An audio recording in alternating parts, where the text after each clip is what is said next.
हुस्ने रमजान, हुस्ने रमजान, हुस्ने रमजान। अऊज़ु बिल्लाहि मिनश्शैतानिर्रजीम। बिस्मिल्लाहिर्रहमानिर्रहीम। वल अस्रि इन्नल इंसाना लफी खुस्र इल्लल्लज़ीना आमनू वअमिलुस्सालिहाति वतवासौ बिल्हक़्क़ि वतवासौ बिस्सब्र।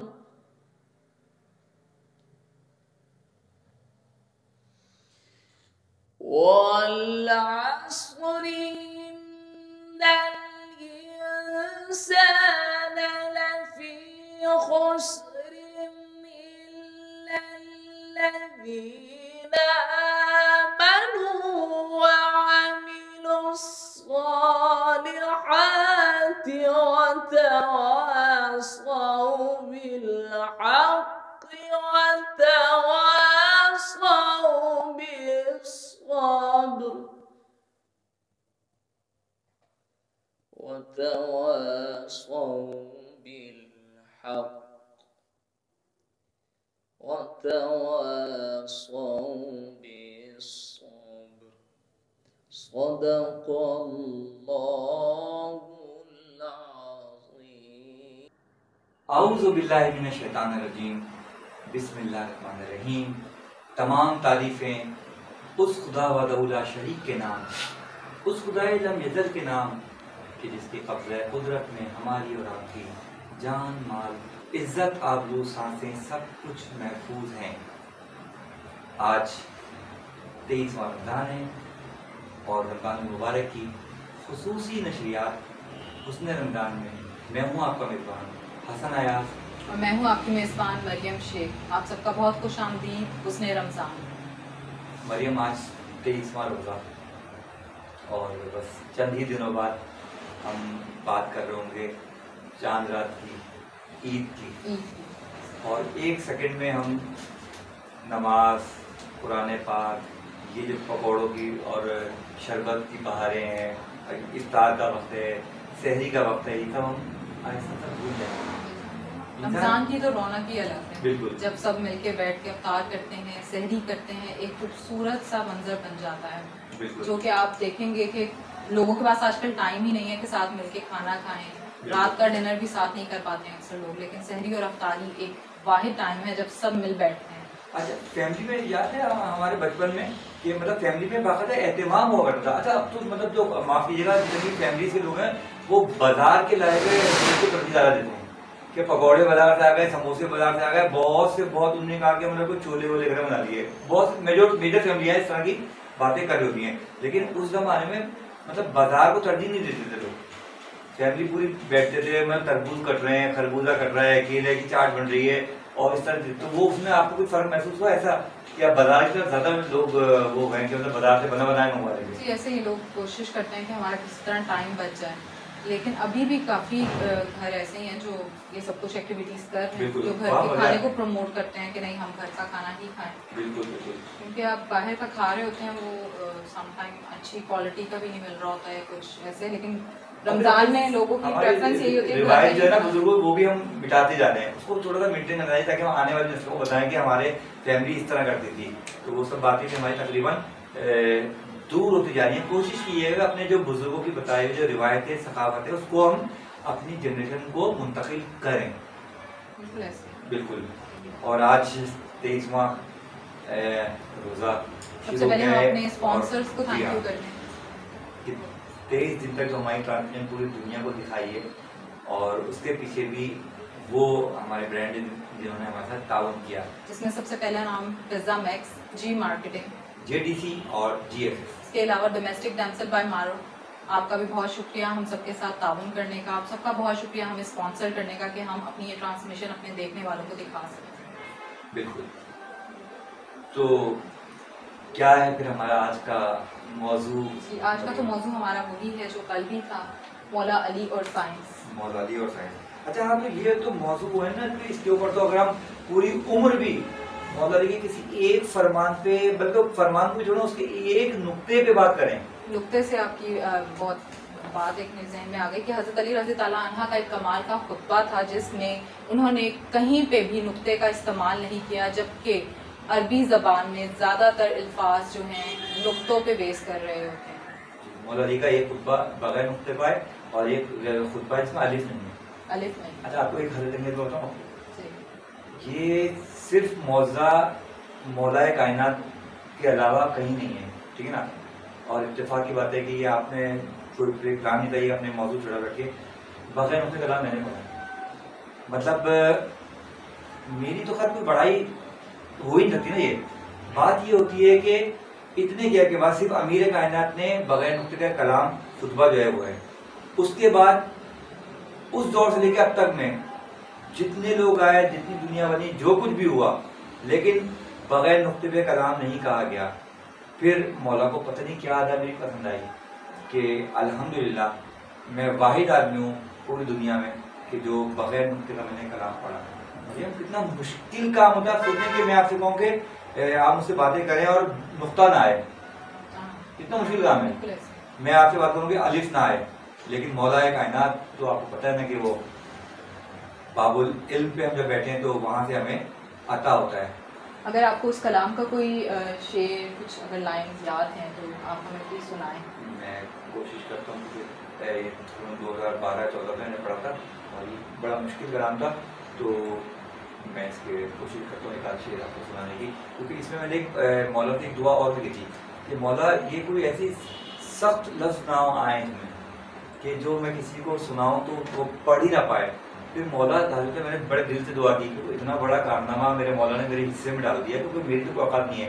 अक्सर लोग कहते हैं कि हसन भाई आप ये क्या कह रहे हैं। मैंने यार मैं क्या कह रहा हूँ, आप देखो कि देने वाले कौन लोग हैं। अगर आपको लग रहा है कि देने वाले वो घराना है, अमीर कायनात हैं, तो जो कह रहे हैं कि लफ्ज़ों को जब तक हम इजाज़त देते हैं, अगर हम लफ्ज़ों को इजाज़त देते हैं तभी लफ्ज़ आपके किरदार तक पहुँचते हैं, क्योंकि लफ्ज़ उनकी इजाज़त के मातियात है, पाबंद है। तो उन्हीं ने लफ्ज़ों को इजाज़त दिलवाई, वो लफ्ज़ हम तक पहुँचे। और उसका एक आज शेर का पढ़ सकता हूँ मैं, जिसमें बगैर कोई नुक्ता नहीं है, आप जरा गौर कीजिएगा। अम्मा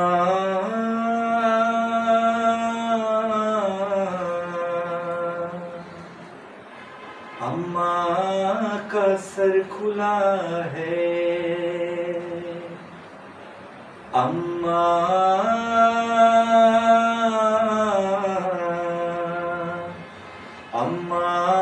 का सर खुला है, अम्मू का आओ, अम्मा का सर खुला है, अम्मू का आओ, अम्मा मासूमा की सदा है, अम्मू का आओ, अम्मा का सर खुला है। दादी की आह हमको सहरा से आ रही है, दादी की आह हमको सहरा से आ रही है, सहरा से आ रही है। दिल रो रो कह रहा है, अम्मू कहाँ आओ, अम्मा का सर खुला है, अम्मू कहाँ आओ, अम्मा।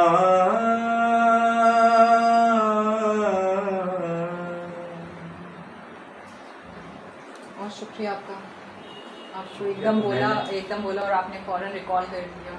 वो इंसान ने कोई काम किया हुआ था ना, तो वो उसको कर सकता है।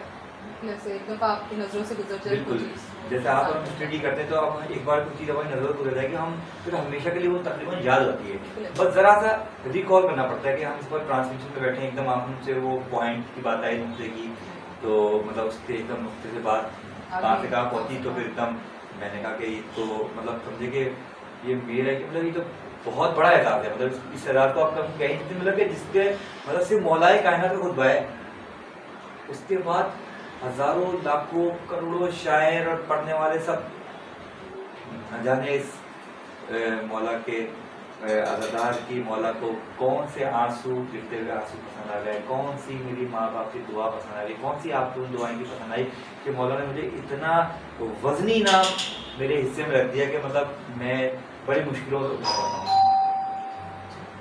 तो अब हमारा टॉपिक जिस तरह है साइंस और बिल्कुल, मौला अली, तो उस बिल्कुल। पे आप क्या कहेंगे आज?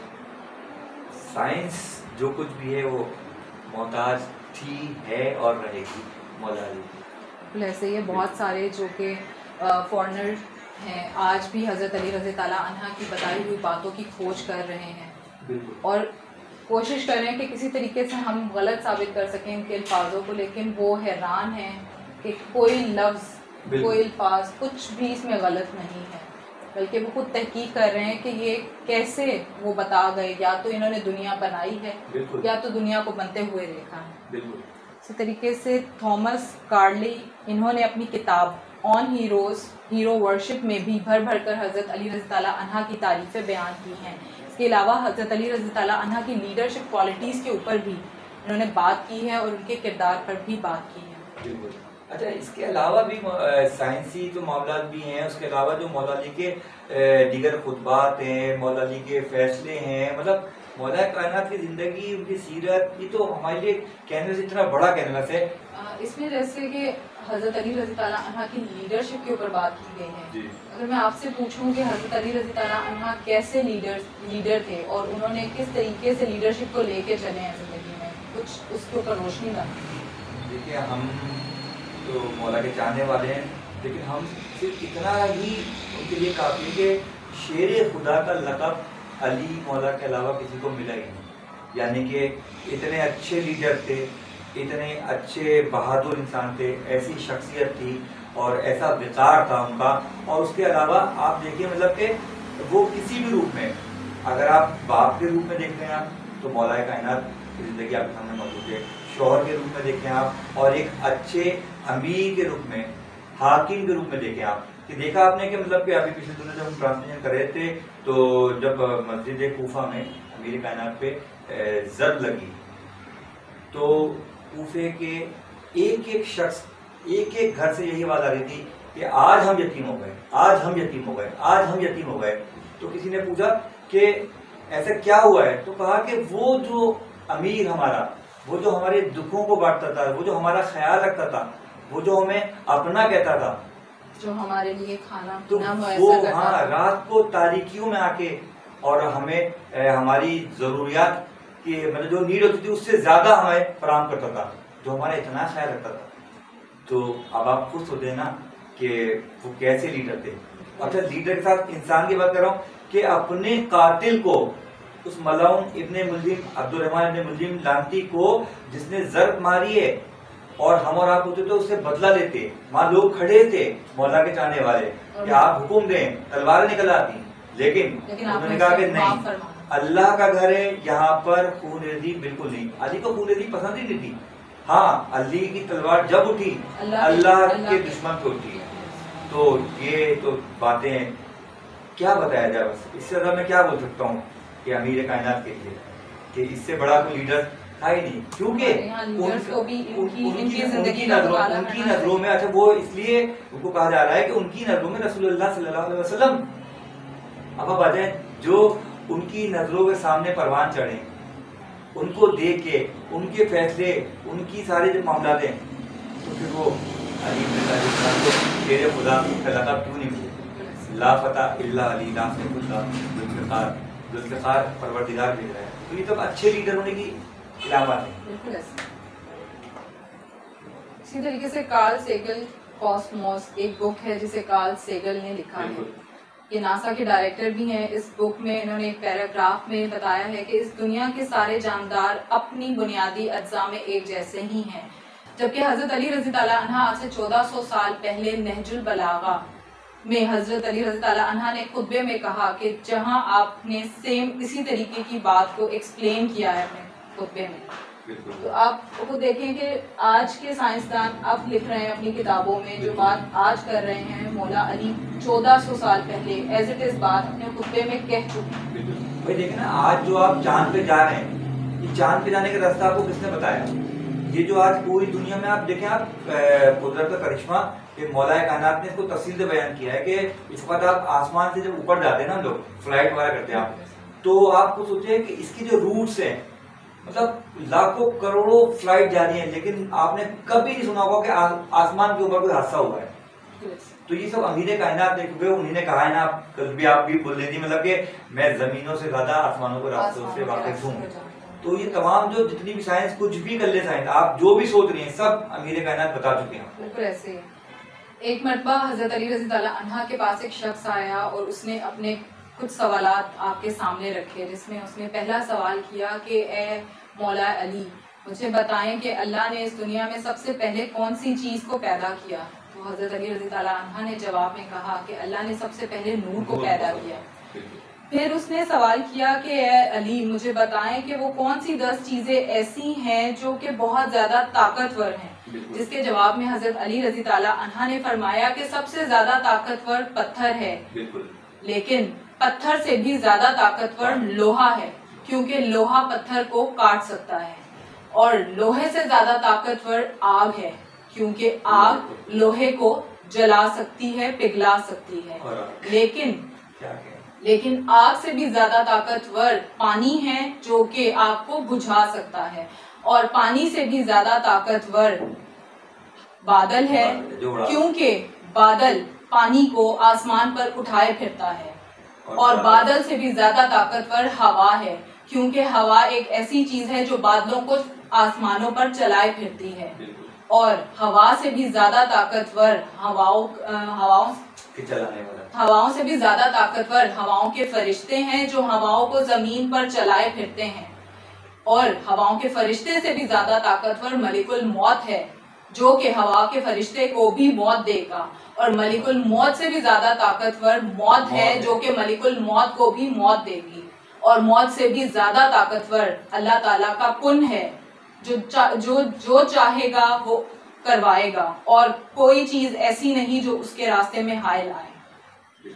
अच्छा देखिए ना, आपके अमीर कायनात के इसके बाद भी वो सलामत हो, देखिए इसके बावजूद कि अमीर कायनात पे हम क्या क्या डिस्कस कर रहे हैं, ठीक है ना, फिर भी ये वो अली हैं, ये वो अमीर कायनात हैं जो कह रहे हैं कि सारी दुनिया के सारे लोग तुझे अपने फायदे के लिए चाहते हैं, सिर्फ तेरा रब ही है जो तेरे फायदे के लिए तुझे चाहता है। कमाल की बात है। जैसे मैं शख्स की बात कर रही थी, उस शख्स ने हजरत अली रज़ी ताला अन्हा से एक और सवाल किया, जिसमें उसने पूछा कि वो कौन सी चीज है जो सांस तो लेती है मगर इसमें ना तो गोश्त है ना तो खून मौजूद है। तो आप रज़ी ताला अन्हा ने फरमाया कि वो सुबह है। अल्लाह ताला ने इरशाद फरमाया, कसम है रात की कि जब वो जाने लगे, और सुबह की कि जब वो सांस लेकर आने लगे। इसके अलावा उस शख्स ने पूछा कि ए अली, मुझे आप उन 7 आसमान के नाम बता सकते हैं जो हमें कहा गया है कि ये आसमान एक नहीं 7 आसमान। तो हजरत अली रज़ी ताला अन्हा ने एक एक आसमान का नाम तक बताया उस शख्स को। पहला आसमान जिसका नाम है रफ़ी, दूसरा आसमान जिसका नाम है केज़ूम, तीसरा आसमान जिसका नाम है मरूम, चौथा आसमान जिसका नाम है अरफलून, पांचवा आसमान जिसका नाम है हैमून, और छठा आसमान जिसका नाम है अरूस, और 7वां आसमान अजमा। अच्छा, ये तो सारे आपको पता है कायनात के सारे इल्म तो मौला के बारे। इसके अलावा जो आपके दुनियावी एतबार से जो आपके रोजमर्रा जो आपके जो फायदे की चीजें हैं, उसमें मौला फरमाते हैं कि हर मीठी चीज में शहद के सिवा जहर है, और जहर के सिवा हर कड़वी चीज में शिफा है। लेकिन 2 लफ्ज में पूरी जिंदगी समेट के रख दी कि इंसान को अब इससे बढ़ के क्या मौला समझाएंगे। आसान तक और आप मौला की इल्म जो है उस पर हम बात कर रहे हैं, और साइंस के अतबार से भी ये सारी बातें उसमें ऐड हो रही हैं। हज़रत अली रज़ी ताला अन्हा से जब एक शख्स ने पूछा कि मुझे बताएं ज़मीन में सबसे बेहतरीन वादी कौन सी है, तो आपने जवाब दिया ज़मीन में सबसे बेहतरीन वादी वादी सरंदीप है, क्योंकि अल्लाह ताला ने हज़रत आदम अलैहिस्सलाम को जन्नत से निकाल कर इसी वादी पर लाकर उतारा था। ये वादी आज श्रीलंका में मौजूद है। इसके अलावा एक शख्स ने उनसे ये भी पूछा कि बताएं बदतरीन वादी कौन सी है, तो इस पे हज़रत अली रज़ी ताला अन्हा ने बताया कि यमन में मौजूद वादी बरहूत है, क्योंकि ये वो वादी है जिससे दोज़ख की वादी को मुशाबा किया गया है कि यहाँ पर अल्लाह ताला का अज़ाब आग जो है भड़कने के बारे में बताया गया है। बस यही तो है कि तमाम नुस्खे मौजूद हैं, कलाम पाक मौजूद है, हदीस मौजूद है, फरमान मासूम अलैहिस्सलाम में मौजूद हैं, रास्ते हमें वाज़ेह तौर पे क्लियर हैं। वे हमारा हमने तय किया हुआ है कि हमारी मंजिल क्या है। मुझे सबसे ज़्यादा हैरत इस बात की होती है कि हज़रत अली रज़ी ताला अन्हा जो कि हमसे ताल्लुक़ रखते हैं, हम इस्लाम के दायरा में हैं, हम उनको मानते हैं, हम उनके मानने वाले हैं, हम लोग उनकी बातों पर गौर व फिक्र नहीं कर रहे, हम उनका मुताला नहीं कर रहे जो हमें वो आज से 1400 साल पहले कह कर चले गए हैं। और वो जो फॉरेनर्स हैं वो उनके ऊपर किताबें लिख रहे हैं, वो उनके बारे में जान रहे हैं, और उनके कहने के मुताबिक वो पहाड़ों पर वादियों में जाकर खोज रहे हैं ये सारी चीज़ें कि जो हज़रत इमाम अली रज़ी ताला अन्हा आज से 1400 साल पहले कह के गए हैं, क्या उसमें कोई गलती है।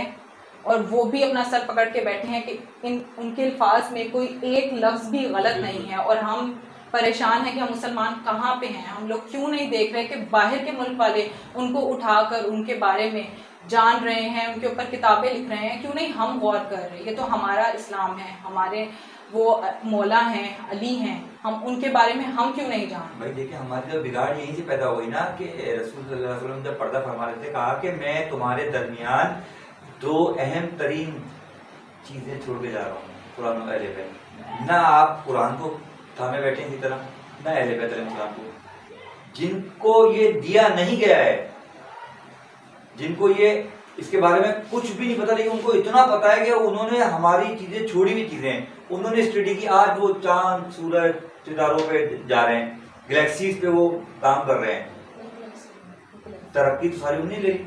क्यों नहीं हमारे यहाँ के पेरेंट्स बच्चों को प्रमोट करते कि वो इन चीज़ों पर गौर व फिक्र करें, बच्चों को सिखाएं। बिल्कुल, ये भी यहाँ पे भी सीखने का बहुत मार्जिन है। आज के इस टॉपिक में यही मैं कहूँगी कि फैमिलीज़ तवज्जो दें कि हमें अल्लाह ने कुरान पाक दिया है, हमारे पास हज़रत मोहम्मद सल्लल्लाहु अलैहि वसल्लम और उनका पूरा घराना मिसाल के तौर पे है।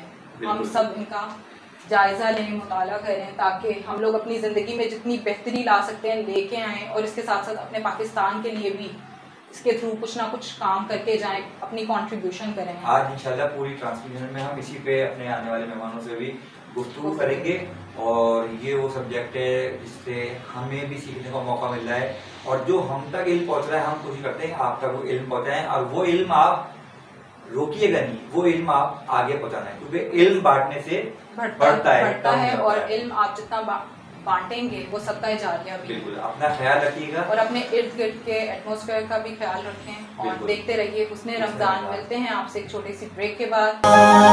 हुस्ने रमजान, हुस्ने रमजान, हुस्ने रमजान। वेलकम बैक नाज़रीन, आप देख रहे हैं रमजान मुबारक की खुसूसी नशरियात हुस्ने रमजान, और अब वक्त हुआ है उस खास सेगमेंट का जिसका इंतजार रहता है आपको और हमें, और हमारा और आपका पसंदीदा और इल्म हासिल करने वाला, मुफीद मशवरे हासिल करने वाला सेगमेंट है। चलते हैं मरियम की जानिब, मरियम से पता करते हैं अब वो कौन सा सेगमेंट है जिसका हमें और आपको रहता है इंतजार। जी मरियम।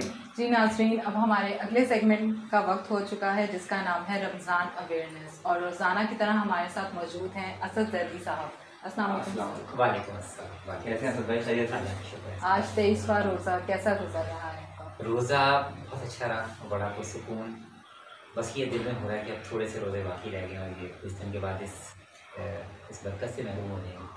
बिल्कुल अगले साल तक हम लोग ट्रांसमिशन भी कर रहे हैं, हमारी भी आपस में बॉन्डिंग हो चुकी है जी। तो अब वो भी ऑलमोस्ट अपनी एंडिंग पे है, तो उसके हवाले से आप क्या करेंगे? अच्छा एक मिनट, असल सॉरी, मतलब हम लोग जब सेट पे बैठे होते हैं ना, मतलब ये जो बाहर जो लोग घूम रहे होते हैं ना, मतलब एक बाहर घूमने का और मतलब मोहल्ले में और फैमिली के साथ हम थोड़ी सी वो जो ग़िज़ा होती है ना, रूह की जो ग़िज़ा होती है, वो मनाजिर नहीं देख पाते हैं रमजान की, कि बाहर पकौड़े वाले पकौड़े चल रहा होता है, फैमिली के बिल्कुल एक अफ्तार जा रहा अलग है। सा एटमॉस्फेयर बन जाता हाँ। है कि उससे पहले ना हम- बाद में बिल्कुल। कभी ऐसा कुछ नहीं हो रहा होता कि इतनी गहमा गहमी हो, पकोड़े समोसे, हाँ। जहाँ भी आप रोड पे जा रहे हमें- होंगे हर जगह पे आपको स्टॉल्स नजर आ रहे होंगे, कहीं ना कहीं पकोड़े बन रहे हैं और वो जैसे फिर लोगों का एंड पे हजूम हो जाता है उन जगहों हमें पे। तो लोग आके बताते हैं कि आज बाहर ये था, आज मौसम ये रहा, क्योंकि हम लोग ट्रांसमिशन बैठे होते हैं, हाँ, इफ्तार ये की बात। ट्रांसमिशन और सहरी की, और हम मतलब घर की वो मनाते तो हमने बचपन में देखे थे कि सहरी तैयार हो रही है, इफ्तार तैयार हो रहा है फैमिली। अब हम लोग बहुत दूर हो गए, हम नहीं देख पाते। आप ऐसा मुझे तो ऐसा लगता है हमारे पकोड़े तो- समोसे ये सारी चीजें जो है ना, समझे ये रमजान के लिए ही फिक्स हो चुके हैं। हाँ। जब आप इसका नाम लेते हैं ना तो ऐसा लगता है रमजान की वाइब आना शुरू हो जाती है कि रमजान तो नहीं है। अच्छा वो मंजर इतने अच्छे होते हैं ना, मतलब कि जैसे हम लोग वेट कर रहे हैं भाई, अभी 3 मिनट रह गए,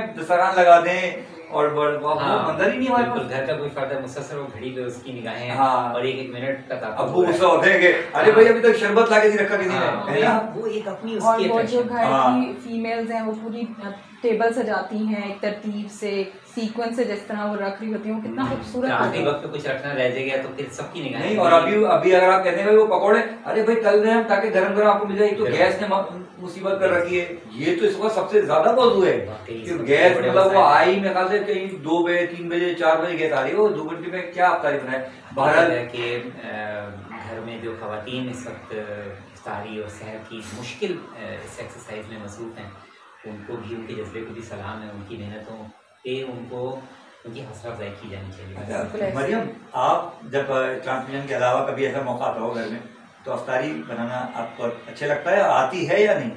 नहीं, मुझे बनानी तो नहीं आती, लेकिन मैं ये कोशिश ज़रूर करती हूँ जो घर में बना रहा हूँ उसकी हेल्प कर दूँ।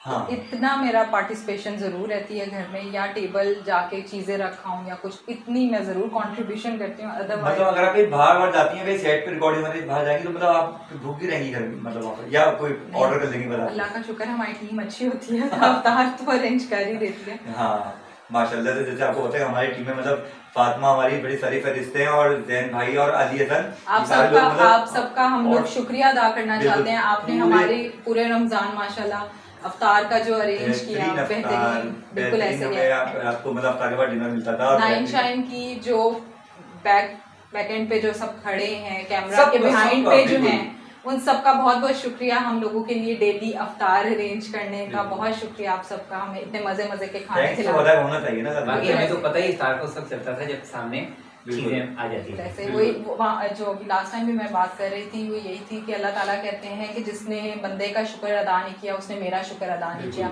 तो हमें इन लोगों का भी शुक्रिया अदा करना चाहिए कि इन लोगों ने हमारा बहुत ख्याल रखा पूरे रमजान। आप सबका बहुत शुक्रिया नाइन शाइन।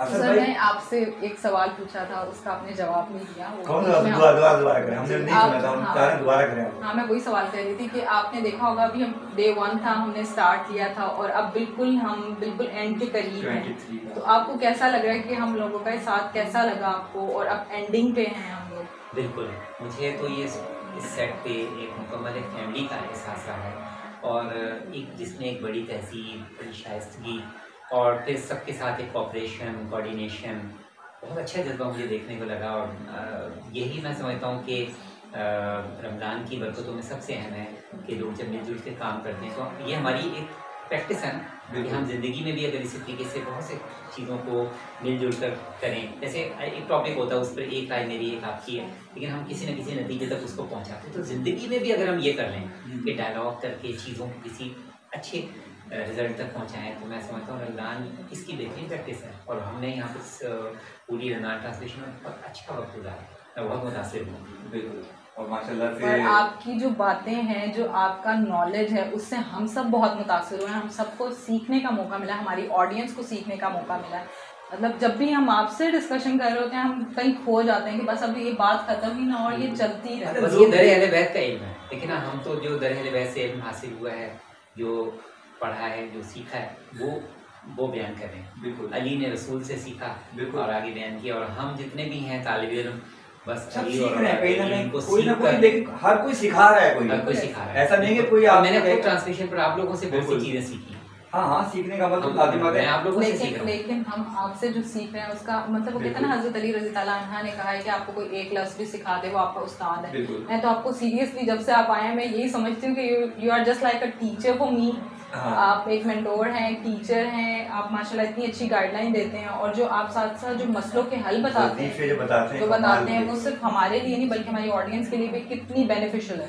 सभी के लिए। अच्छा, मेरी तो अटैचमेंट इनसे ना मतलब काफी सालों से ना, तो मतलब इनके अक्सर तो मतलब जो लोग इनके पास आते जाते हैं, या मतलब प्लस ये क्या मतलब हमारी फैमिली में, क्योंकि एक बार जब किसी को मतलब वो दुआ जो बताते हैं और उसको वो असर कर जाती है, तो फिर उनका फिर वो जाता है कि भाई असद भाई से ही पता करनी है। तो माशाल्लाह से जो भी बताते हैं तो बड़ा, इसलिए मैं और ये सिर्फ अल्लाह की राह के लिए कर रहे हैं, अपने किसी फायदे या मफाद के लिए नहीं कर रहे। ये एक इनकी इंसानियत के हवाले से बहुत अच्छी खिदमत है जो ये सर अंजाम दे रहे हैं। और ये अपने पास से तो कुछ भी नहीं बता रहे, सब पुराने पाक से, रसूल की हदीस से, अमीर कायनात के फरमान के जरिए जो जो चीजें हैं वो बताते हैं। लोगों ने इस चीज को अपना बिजनेस बना लिया है कि, और हालांकि उनको आता जाता भी कुछ नहीं है, और वो समझते हैं कि हम बस इसके थ्रू कमा लें, कर लें, और लोगों को बल्कि गुमराह कर रहे होते हैं समटाइम, और लोग उनसे आस लगाए बैठे होते हैं और वो गलत चीजें बता के सिर्फ अपने बिजनेस, अपना पैसा, अपनी जेबें भर रहे हैं, ये सारी चीजें कर रहे होते हैं, जबकि हकीकी मायने में जो लोग हैं वो छुप के भी लोगों की मदद अभी भी ट्रांसलेशन में हमने और आपने कन्विंस किया कि थोड़ा सा आप बोले, वरना ये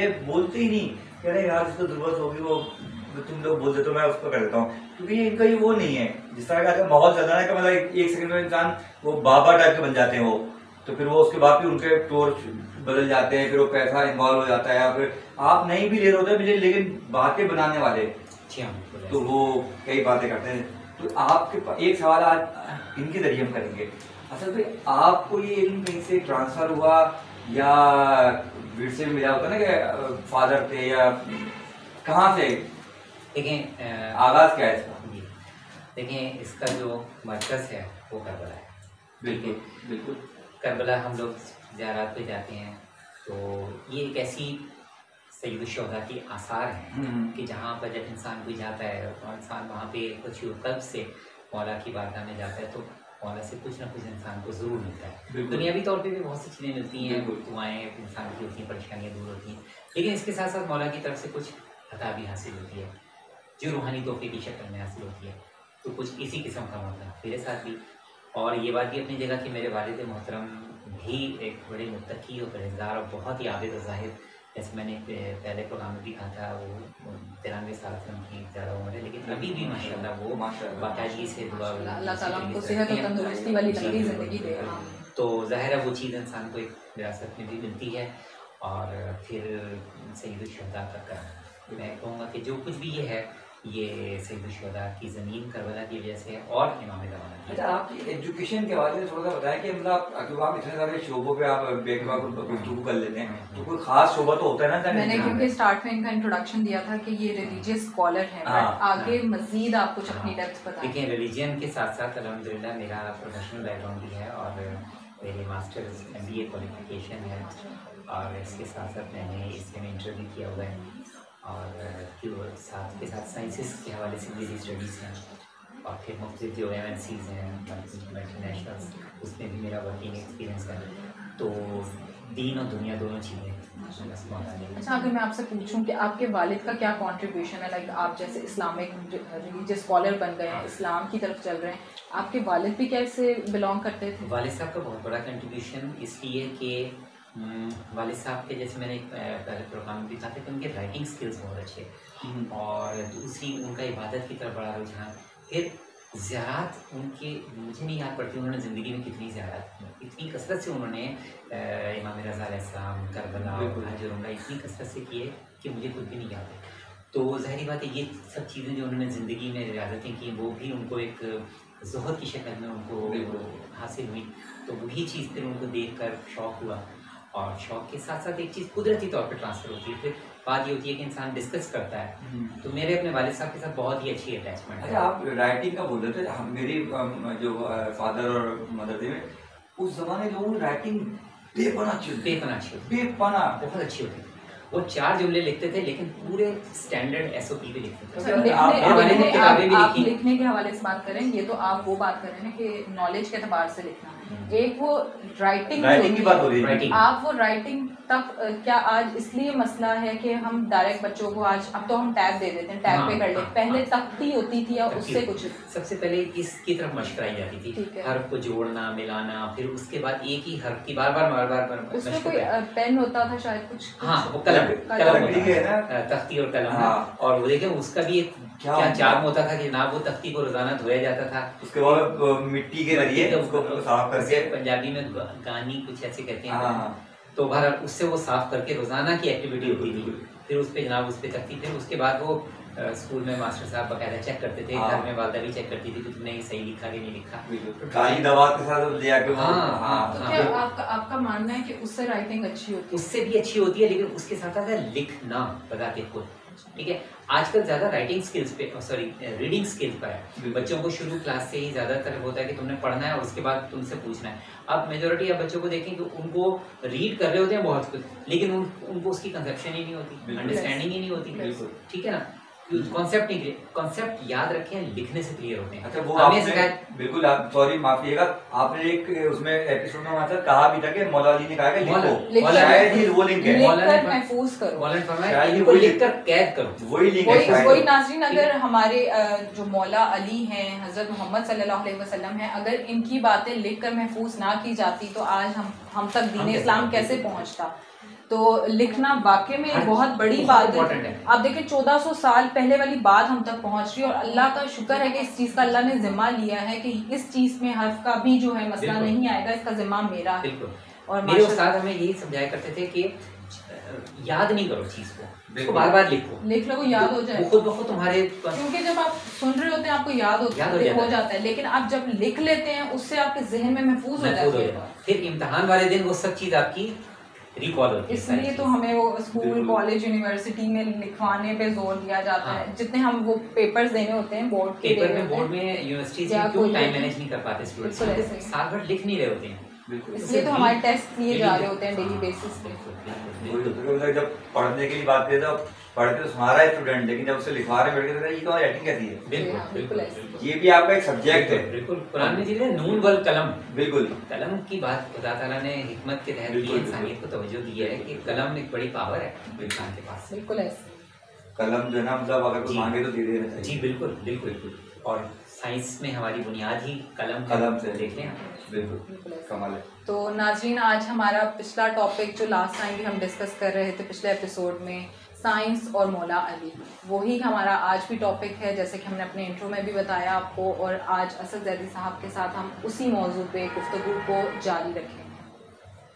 बिल्कुल, हमने गुफ्तगू की थी तो हम साइंस और मौला में हम कुछ ऐसे, अब देखें आज के बाद हमारे जो भी नाज़रीन इसको देखते हैं उस समय, अच्छा कल वेदर पे हमने इंतजाम किया था। हाँ जी बिल्कुल, कि आने वाली इसका इस्तेमाल करना जानने वाले।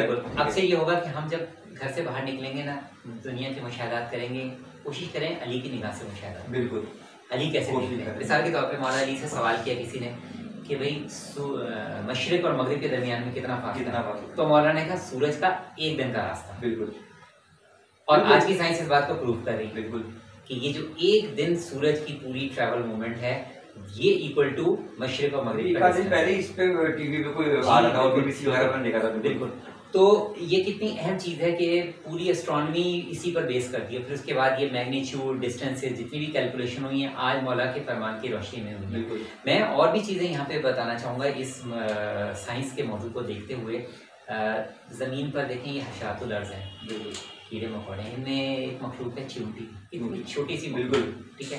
अब इस छोटी मखलूक के बारे में हज़रत अली अलैहिस्सलाम ने कितनी गहराई से बात की है। कमाल। अब मैं उसको जो मैंने जिस तरह से आसान करके उसको बनाने की कोशिश की है वो मैं आपके सामने पेश करता हूँ कि मौला इसमें फरमाते हैं बच्चों को समझाने के लिए कि चींटी ना एक बहुत ही छोटी सी creature, it's a very little creature, मगर वो कहती हैं कि ये जिसामत के एतबार से छोटी है, मगर अल्लाह ताला ने इसके अंदर एक अवेयरनेस ऐसी दी है और इसके अंदर सेंसिटिविटी इतनी स्ट्रांग है कि इंसान की अकल इसके सामने दंग रह जाए। ये मौला, ठीक है, एक बात। दूसरी बात है मौला कहते हैं कि इसकी सेंसिटिविटी इतनी होती है कि जहाँ भी कहीं फूड मौजूद है तो ये वहाँ पहुँच जाती है। इतनी इसके सेंसेस स्ट्रॉन्ग है, ज़ख़ीरा करने में भी ज़ख़ीरा पहुँच जाते हैं। वो कहते हैं कि जिस चीज़ ये अपने जिस्म से 20 गुना ज़्यादा वजन उठा लेती है। हाँ, ये मौला फरमाते हैं। आप देखें कि एक चींटी जिस दाने को लेके जा रही होती है वो उससे वजन से कितना ज़्यादा होता है, लेकिन वो लेके जा रही और होती है किसी मजदूर की तरह लेकर जा रही है। मजदूर की तरह। और कहते हैं कि अगर इसको खुद नहीं उठा सकती तो मौला कहते हैं कि ये दूसरी चींटियों को इतला देती है, बिल्कुल, और वो इसके साथ मिलकर फिर उसको कैरी करते हैं। हाँ। अच्छा, फिर वो मौला कहते हैं कि जब अगर किसी ये बुलंदी पर उस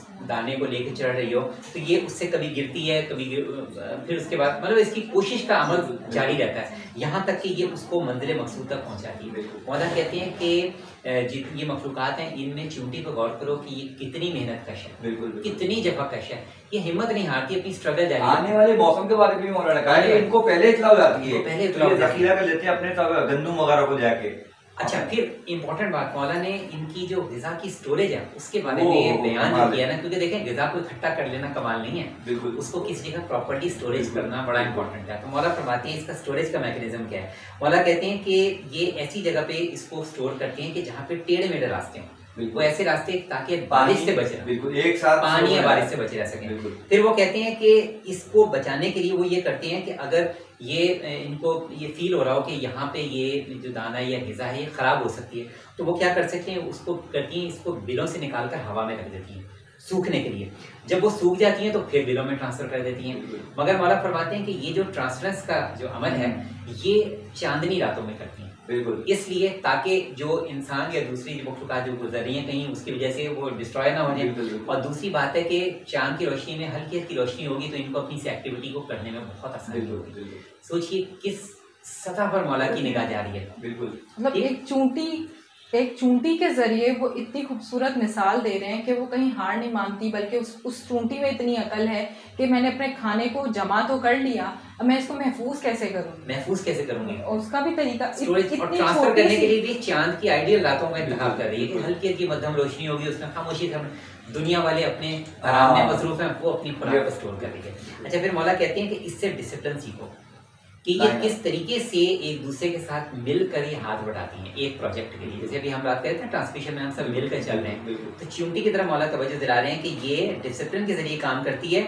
और वो कहते हैं कि इनमें कुछ चींटियाँ ऐसी होती हैं कि जो कि खुराक की कलेक्शन का काम करती हैं, ठीक है, कुछ ऐसी हैं जो सिक्योरिटी का काम कर रही है। काम बटे बने जैसे हमारे ये जो आप बात कर रहे हैं ये एग्जैक्टली मैंने अपने साइंस की इसमें बुक में पढ़ी है, ये मैंने सुनी है ये सारी बात बिल्कुल। और इसके सोर्स हमारे मौला के अल्फाज हैं। कुछ चींटियां वो हैं जो सिक्योरिटी में मामूर होती हैं, और एक ऐसी होती है चींटी जो कि उनकी हेड होती है, यानी निगरान होती है, वो इन तमाम चीज़ों को देख रही होती है। हाँ भाई, जो स्टोरेज वाला है वो काम भी ठीक हो रहा है और कोई आउटसाइड को ऐसा कोई खतरा तो नहीं है। ये हनी बी के ऊपर भी इसी तरह की कोई बिल्कुल, एग्जैक्टली ऐसा ही है। बिल्कुल, तो मौला कहते हैं कि इससे तुम सोचो कि जब एक चींटी इस तरीके से अपनी खुराक को महफूज करके और पूरा एक सिस्टम चला रही है, तो सोचो खुदा ने एक छोटी सी मखलूक के जरिए तुम्हें समझा रहा है कि कायनात जो पूरी बनाई है मैंने कैसे नज़म नस्ब है। मौला ने कहा कि ये ना देखो कि कोई जानदार कितना छोटा है या बड़ा है, देखो वो काम क्या कर रहा है, इसलिए मौला ने चींटी की तरफ तवज्जो दिला। जो मौला अली हैं उन्होंने ये भी तो इरशाद फरमाया कि दीवार पे लिखी हुई अच्छी बात मिल जाए तो उसको भी अडॉप्ट कर लो। तो ये तो चींटी के हवाले से वो बात। अच्छा, एक और मैं तवज्जो दिलाऊंगा, जो हमारा प्रोग्राम बहुत से ऐसे इलाकों में देखा जा रहा होगा, सिंध, पंजाब और इलाकों में भी, कि जहाँ पे एग्रीकल्चर इलाके, बिल्कुल, अब वहाँ पर ये जो लोकस्ट हैं, टिड्डी दल जिसे हम कहते हैं, इनका बड़ा मसला होता है, बहुत ज़्यादा वो फसलों की फसलें तबाह करते हैं। अच्छा, आपने देखा हो कि वो आते हैं वो पूरी की पूरी ज़ख़ीरे ख़राब कर जाते हैं। मौला ने इसकी भी वजह बताई है कि ये क्यों होता है। क्या होता है कि ये मतलब ऐसा नहीं है कि वो किसी एक दाने को नुकसान पहुँचाएं, लेकिन नहीं, वो पूरे ख़राब कर देते हैं। मौला ने टिड्डी दल के हवाले से बताया, मौला कहते हैं कि ये एक छोटा सा जानवर है। अब मौला ने देखें उसकी पूरी, जिसे कहते हैं ना, अनाटॉमी बता रहे हैं मौला उसकी। मौला कहते हैं कि इसके पैर छोटे होते हैं, टांगें लंबी होती हैं, सर बड़ा होता है, दुम छोटी होती है, पूरी इसके स्ट्रक्चर समझा दिया। फिर मौला कहते हैं कि जब इसके बचपन का दौर गुजर जाता है, ठीक है, तो उसके बाद क्या होता है, इसके पर बड़े हो जाते हैं और जिस्म की लंबाई ज़्यादा हो जाती है।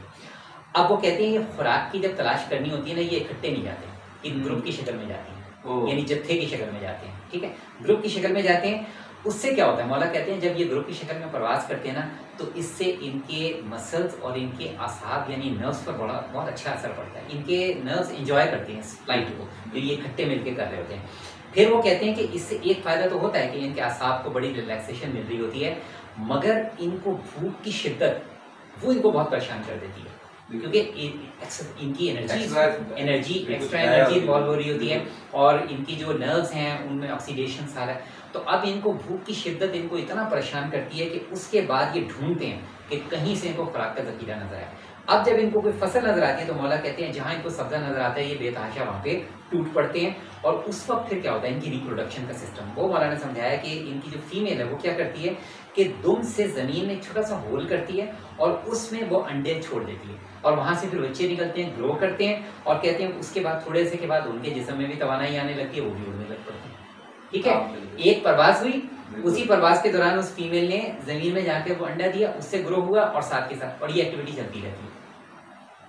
तो अच्छा, फिर मौला फरमाते हैं कि इनका जो फैलाव यानी इनकी जो फ्लाइट है उसका भी मौला ने उसका डिस्टेंस बताया कि कभी ये 2000 स्क्वायर माइल्स तक होता है और कभी ये एक दिन में 1200 माइल्स तक की भी ट्रैवल कर लेते हैं, इकट्ठे ट्रैवल करते हैं। तभी तो देखिए इनकी एनर्जी कितनी इन्वॉल्व हो रही होती है। फिर मौला कहते हैं कि ये जिधर से गुजर जाते हैं ये इसी तरीके से फसलों को ऐसे चाट जाते हैं जैसे यहाँ पे थी ही नहीं। उसकी वजह ये कि इनकी एनर्जी बहुत होती है। वो कहते हैं कि मौला फरमाते हैं कि ये जो परवाज है उनकी, ये फ्लाइट, ये वो करते हैं गर्म खुश्क मौसम में करते हैं, ड्राई वेदर में करते हैं।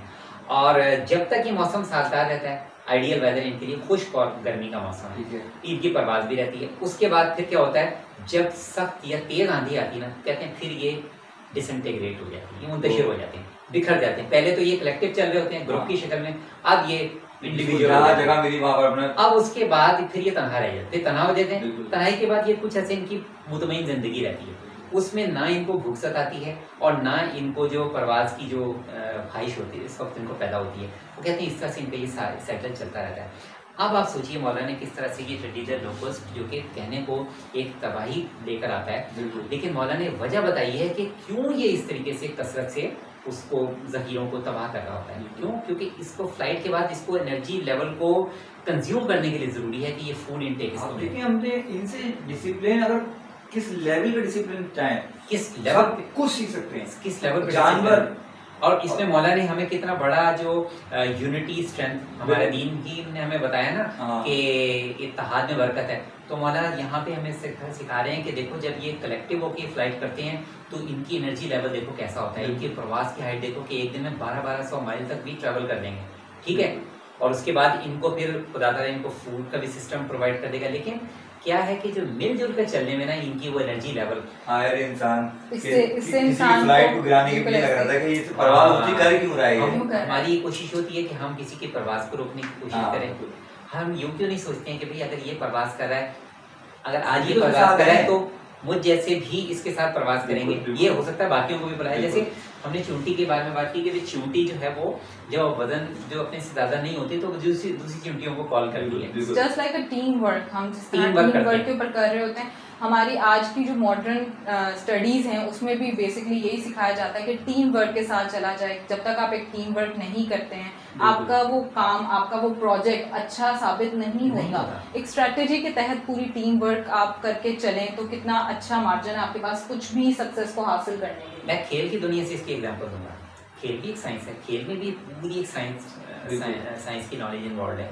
जाहिर है उसमें जितने भी खिलाड़ी हैं वो फिजिकल एक्टिविटी कर रहे होते हैं। तो साइंस तो हर काम में, हमारी हर बात में साइंस। मुझे याद है हमारे बचपन के ज़माने में पाकिस्तान की हॉकी टीम बड़े अरूज पर हुआ करती थी। तो हमारे एक बड़े मशहूर प्लेयर थे मंजूर सीनियर, ठीक है, मंजूर जूनियर थे। अच्छा, वो जिस पोजीशन पे खेला करते थे, अच्छा होता ये था कि जब गेम थोड़ी सी स्लो होती थी तो हमारे एक और प्लेयर होते थे सलीम शेरवानी। अच्छा, उनको बुलाया जाता था गेम फास्ट करने के लिए। मगर उनका गेम फास्ट करने का तरीका ये होता था वो इंडिविजुअल बॉल को ले के चलते थे, किसी को पास नहीं देते थे। जो ओरिजिनल एशियन स्टाइल था उससे हट के सिर्फ वो गेम दे के चलते थे। गेम फास्ट हो जाती थी लेकिन गोल नहीं होता था, ठीक है। थोड़ी देर के बाद इनको बुला लिया जाता था, गेम फास्ट हो गया, इनको बुला लिया गया, गोल उसी तरीके से होगा, वही कंबाइंड मूव, एक ने दूसरे को पास दिया, दूसरे ने तीसरे को, अल्टीमेटली गोल होगा। तो याद रखिए जिंदगी में अगर आपको गोल करना है तो हॉकी से, जो हमारे बचपन की यादें भी हैं और बहुत से लोग इससे पसंद करते हैं, तो सीखे कि छोटे छोटे पासेस के लिए हम खेला करते थे और उसके बाद कामयाबी से गोल किया करते थे। नहीं तो को करिकुलर एक्टिविटीज़ हमारे आज के दौर में बहुत हद तक ख़त्म कर दी गई है। ये सोशल मीडिया की वजह से, जो आपके टच फ़ोन आ गए हैं, इस वजह से आजकल का बच्चा ये नहीं कहता कि मुझे बाहर खेलने जाना है, बल्कि आजकल का बच्चा ये कहता है कि मुझे मोबाइल दे दो and that's that's enough for me. मैं सिर्फ उसी पे लगा रहा हूँ, वही गेम्स हैं, वही एक्टिविटीज़ हैं। और आप देखें बच्चे बैठ के काफ़ी सारी बीमारियों का भी शिकार हो जाते हैं और फ्रस्ट्रेशन का शिकार। बिल्कुल ऐसे ही। मुझे याद है हम अपनी स्कूल लाइफ में हमारा एक स्पेशल पीरियड होता था बज़्म अदब का, ठीक है। उसमें कोई नात पढ़ रहा है, कोई हमद पढ़ रहा है, कोई तकरीर कर रहा है, ठीक है ना, कुछ तो इस तरह से कॉन्फिडेंस लोगों के ना खुलते थे। एक दिन पहले तैयारी करा के आ रहे थे। एक और बड़ा अच्छी एक्टिविटी होती थी कि जनाब आप रोजाना कोई इंपॉर्टेंट खबर वो लिख कर लेकर आएंगे और असेंबली में सबको सुनाएंगे।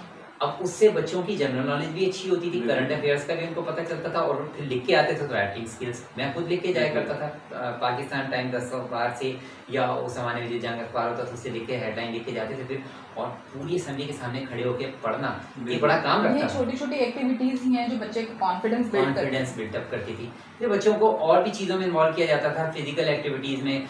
चलो भाई गार्डनिंग की एक्टिविटी हो रही है, कोई गार्डनिंग की activity is like very unique activity जो कि हमारे यहाँ पे की नहीं जाती, बल्कि बच्चों को छोटी छोटी एक्टिविटीज करवानी चाहिए। उनको नॉलेज ही नहीं होती कि ये क्यों प्लांट लगा हुआ है, इससे क्या है क्या नहीं है। उनको समझ, हम बुक्स में तो पढ़ा देते हैं कार्बन डाइऑक्साइड मिल रहा है, ये है ऑक्सीजन, सब कुछ हम बता देते हैं, लेकिन जब आप प्रैक्टिकली करके दिखाते हैं ना, उसकी नॉलेज, उसकी इन्फॉर्मेशन और उसका करने का मजा ही अलग है। आपको पता है जो मिट्टी में जब आप हाथ डालते हैं गार्डनिंग के, तो आपके बहुत से जरासीम खत्म हो जाते हैं।